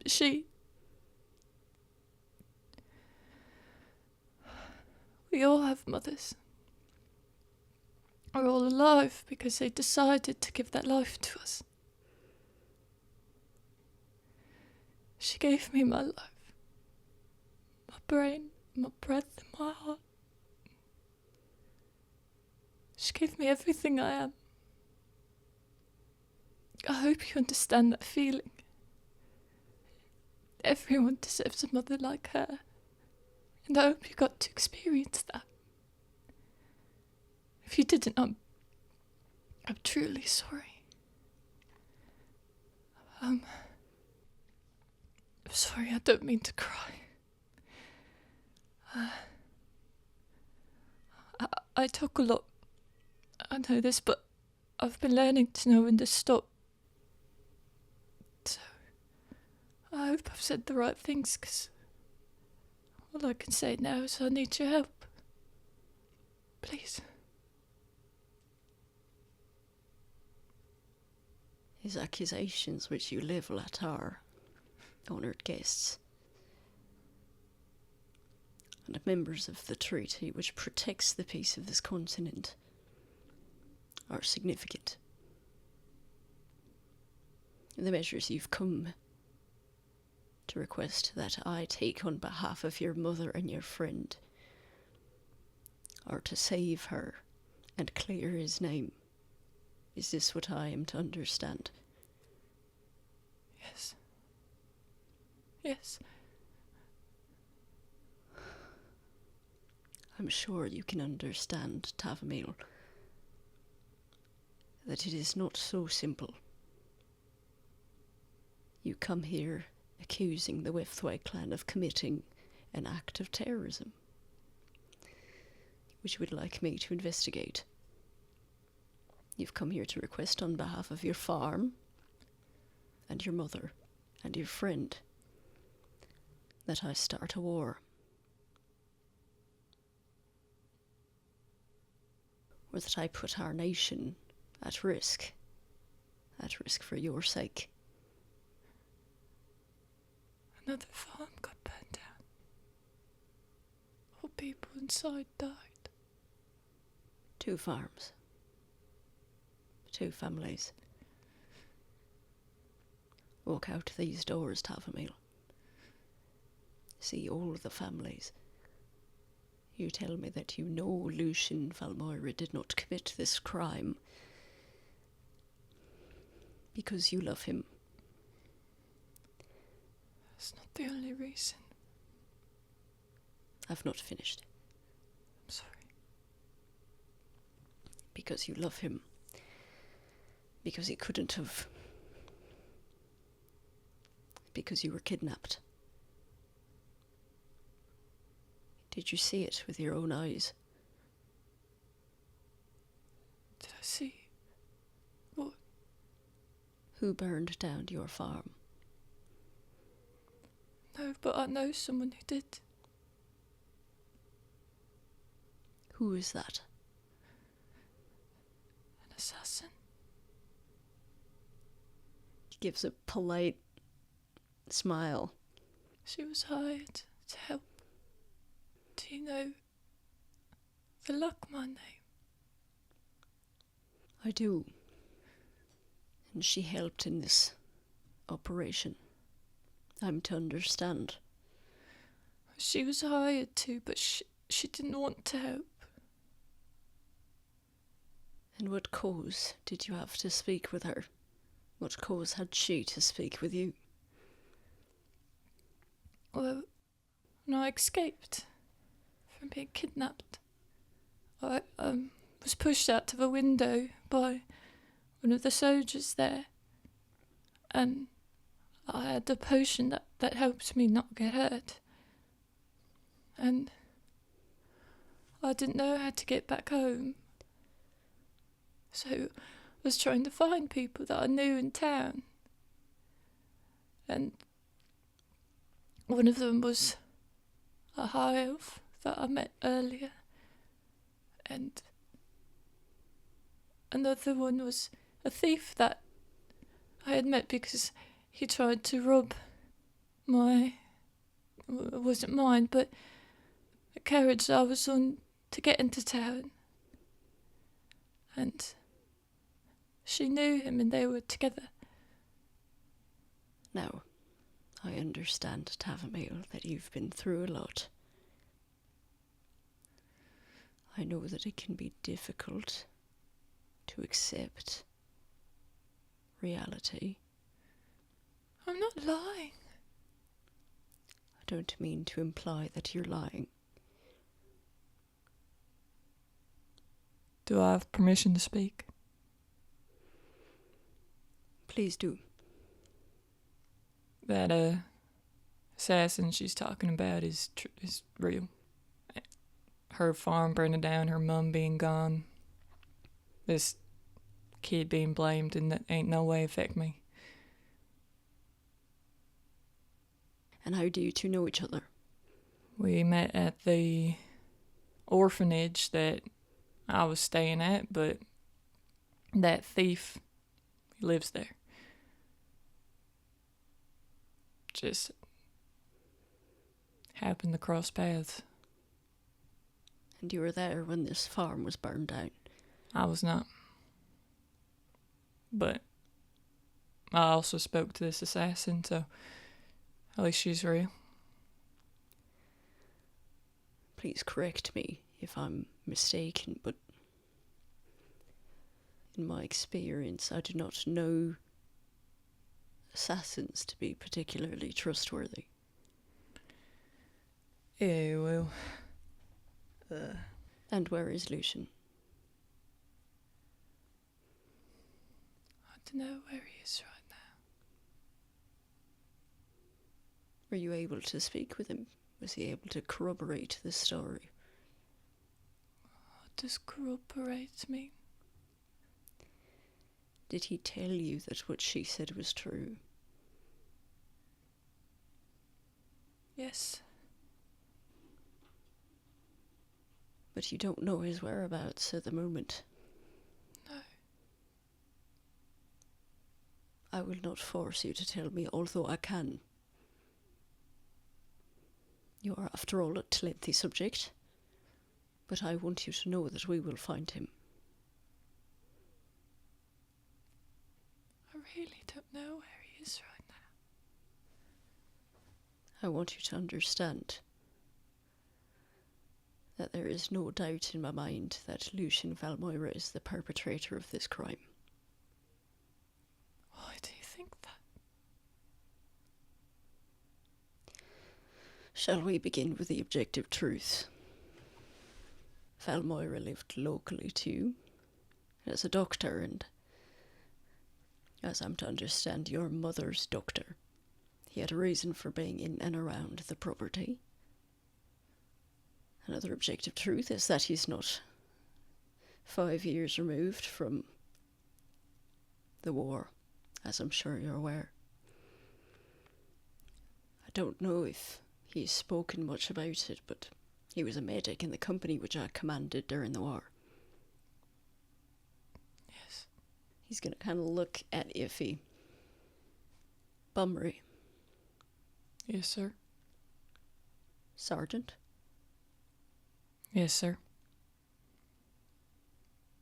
Vital. Yes, sir. Shakes his head with his eyes closed.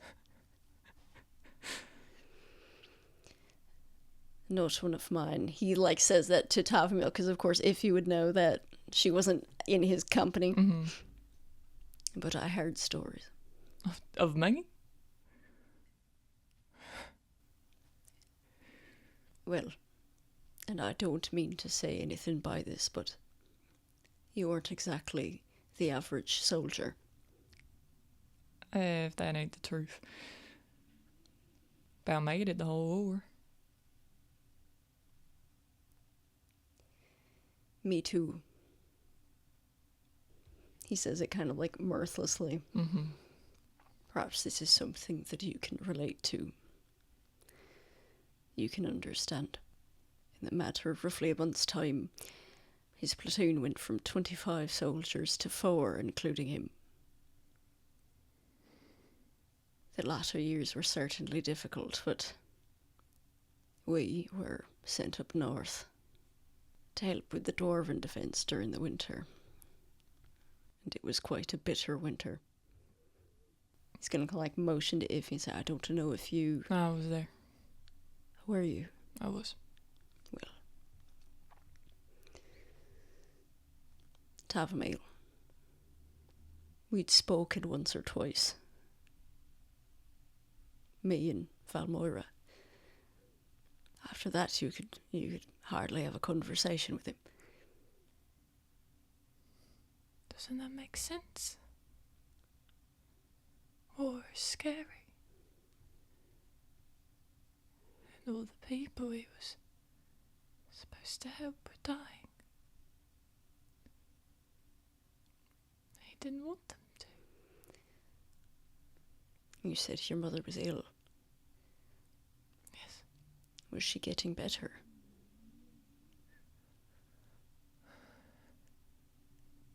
No. I can see why that would be upsetting. But he wouldn't want to hurt her. He would never want that. I don't mean to speculate. Once his father's treason became public knowledge and he was removed from my company, well, I can understand the confluence of such unfortunate events having a lasting effect on his constitution. And I would say that would be something that anyone would believe, that anyone could easily believe. It's entirely plausible. But it's not true. Does it matter? And the word that you have on authority that it is not true is that of an assassin's, and no one else's. My mum... No, because I was kidnapped. I was brought to the Withway. I was brought to a tower. Have you any evidence of this? As I've said, I'm sure you've had quite a few stressful days. I'm not crazy. I don't mean to imply that you're crazy. I would never say anything like that. You might just be a bit tired. Tavumile. Yes. If I'm to investigate these accusations, which as of the present moment are completely baseless, I can see no other conclusion to that than that of war. Is that something you think Lucian would want? He was a good man.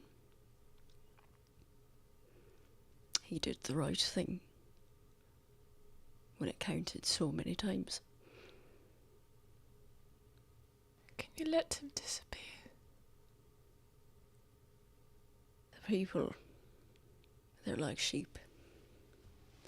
They can only sleep soundly in the pasture if they know their guard dogs are looking out for coyotes. The sheep knows that they can trust in the dogs because they see the dead coyotes. I understand that that is what you would want for him. For his name to be cleared. What if I bring you evidence? If I prove it's true? There is no evidence you could bring to me, because it is not true.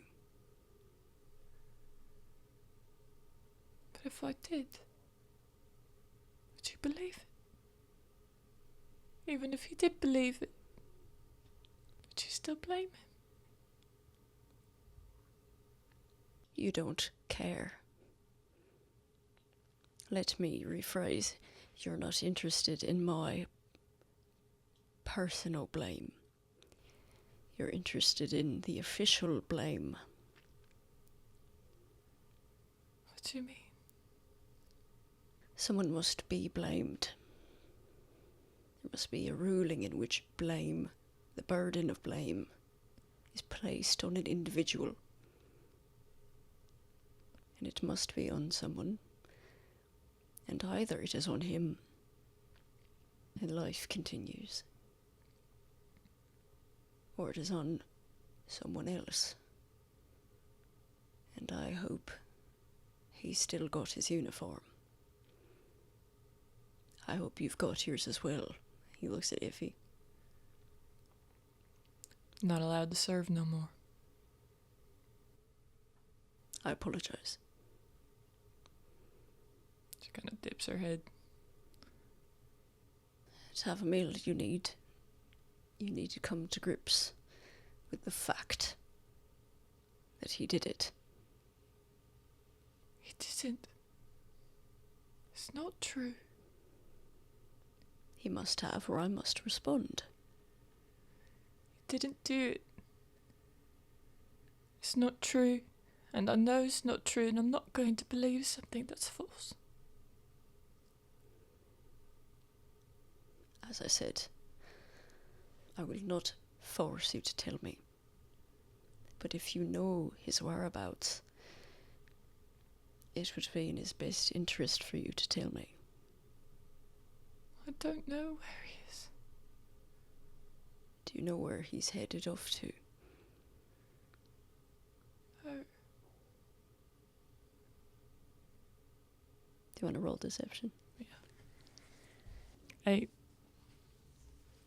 He's gonna, kind of smile and say, "Of course you don't. You're brave. Quite brave for coming all the way here. Stating your claim. Standing true to what you believe in. I would like to sincerely apologize for what you and your family have endured. I would like to extend an invitation to you and your associate to stay in the castle. I would like to leave. If that's all right. Well, I think it would be in your best interest, for your safety. I don't mean confined to the castle. Do you think I'm in danger? You seem to believe you are. You don't believe me. It doesn't matter, as I said, what I believe. Did you roll insight on Yeah. that? 19. You are having a, for all intents and purposes, private audience with the king. Yeah. Quote, scare quotes. There are guards at every door. Wherever that footman went, you don't know. Yeah. Linus may even still be in the room. And this is a castle. There's a chance that the walls have ears. Yeah. You get the sense that the 19, you get the sense that he believes that you're in danger and wants to keep you safe. I would be happy to help you assuage those fears, if you will allow me to do so. If the Wethway clan found a way to blame it on somebody else, would you let them do whatever they wanted? Of course not. This act of terrorism took place on Telenthi soil. Whoever catches Lucian, be it Tiefling or High Elf or Satyr, he will be extradited to Telenthi soil for his punishment, for his sentencing. Failure to do so would be an act of war on par with that he committed himself. I really appreciate your answer, but I don't think that you understood my question. I apologise. What was your question? The Wethway people found someone to pin something on. They found someone to frame. Would you just let them do whatever, as long as you were able to catch that person?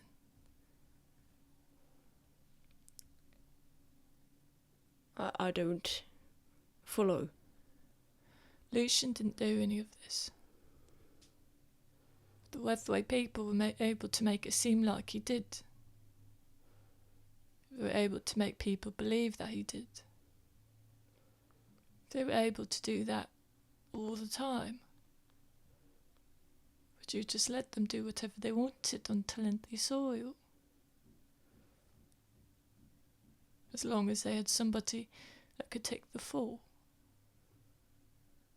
Just because you want to avoid conflict with them. Well, that's quite the accusation. I don't mean to accuse you of anything. It's just a question. What is the truth? How do we go about proving the truth? Of course, with evidence and eyewitness accounts. And so, when we have those, we are able to peel back all of the useless information, all of the deception, and find out what is true. And all of those eyewitness accounts and pieces of information must knit together in a way that creates an airtight story. And what we have now is an airtight story. And if something else was going to supplant it, not only would it need to be airtight, but we would need a reason to consider it over what we have now. You're asking me, as long as the Wethway clan is able to provide myself with a reasonable explanation for their actions, will I allow them to do whatever it is they please on Telenthi soil? Is that what you mean to say? I don't know. As long as the treaty is in effect, the Wethway clan and members, citizens thereof, are afforded the same rights as any Telenthi citizen on our soil. And they have a right to be innocent before proven guilty. I want you to remember that when you accuse them. Okay. How long would you have me stay here? For as long as you feel unsafe. My house has many rooms, Tavumile. My house had 4. The other had 3. All those children crammed in that tiny little house. I trust that... Well, I ask you to trust that I have all of our best interests at heart. And if you'd like, I can have Seneschal Green show you to your quarters. Okay. It was lovely to see you again, and I'm glad you're safe. Thank you. You see him look over your shoulder, and you hear someone stand up, walking up behind you. And Linus bows and kind of puts his hands out for both of you. I think that Tavumile just silently turns. I think Iffy puts a hand on her shoulder.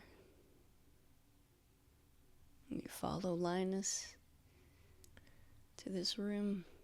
I think Iffy is going to follow Tavumile to the door. And then I think that she's going to say, I think she's going to turn around and face the king and be like, can I ask you something? Linus looks like he's gonna crap his pants. Break of propriety. Yeah. I think that Iffy's like, sorry, I know this ain't the way to go about it, but... The king, who was sort of going back to, like, he's like looking at the old-timey equivalent of a clipboard or something, looks up and says, yes, what was that? I think that she's going to look at Tavumile and just be like, can I meet her in her room? Like, indicating that she wants Tavumile to not be there when she asks. If that's possible. Miss, the king's a busy man. I understand. He's gonna kind of like whatever. And you hear Tenbr say, now, Linus, excuse me, Seneschal. And he kind of like motions for Linus to like go with Tavumile. And he says, we'll wait outside. Thank you very much. Don't take too long. He like takes Tavumile outside to just stand there and wait. Shuts the door behind him, like big stupid door. And then looks at Tavumile like, I'm not in charge of her. what does Iffy say to Tenbr? I think that she walks back up and she's like, the treaty wasn't wanted. I know that. We got the short end of the deal. We wanted to win, and we didn't. You're stating a personal opinion. Sure.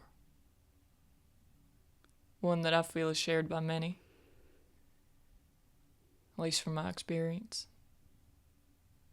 You don't want another war to happen. You feel as though this treaty is sufficient. Is that correct? Certainly.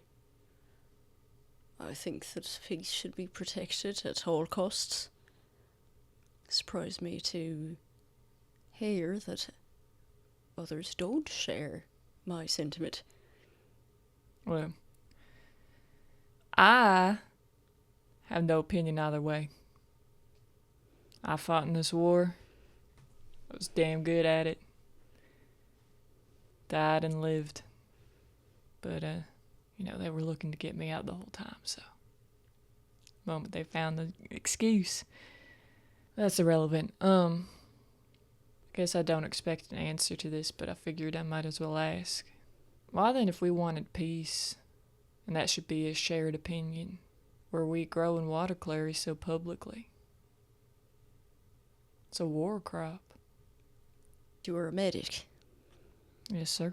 Well, did your fellow soldiers walk around empty-handed? What do you mean?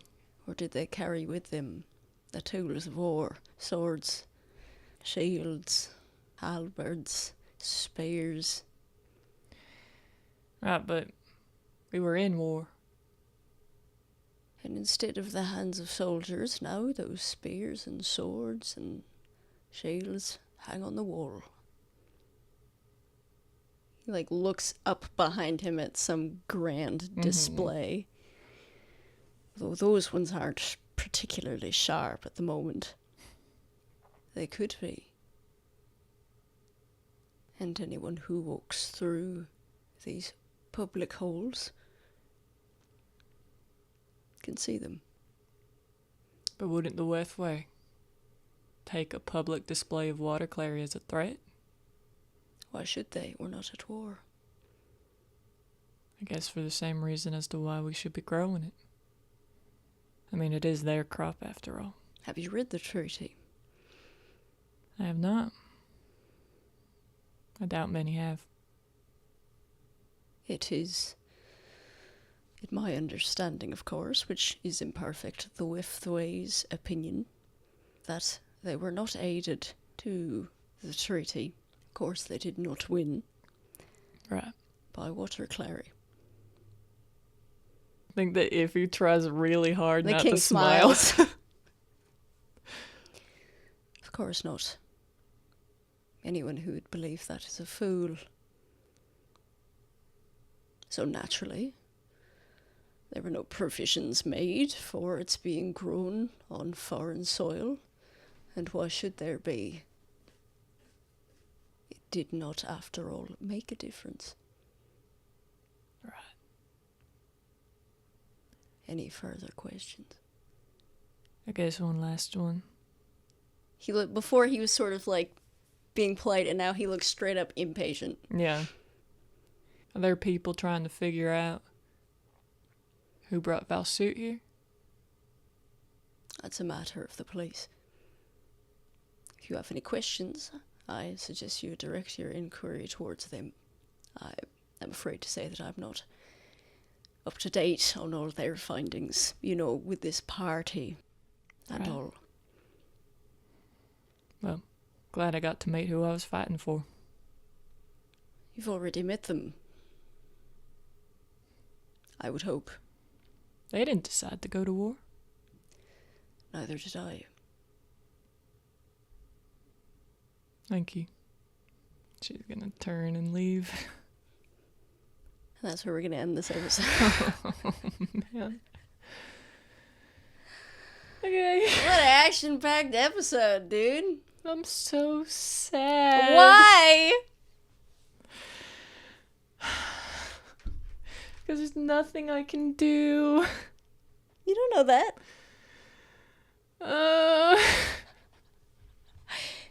My favorite thing is that every episode ends in tears. It was fun, and we had fun, right? Yeah. Yeah. Anyway, see you guys in the next Goodbye. episode. Bye.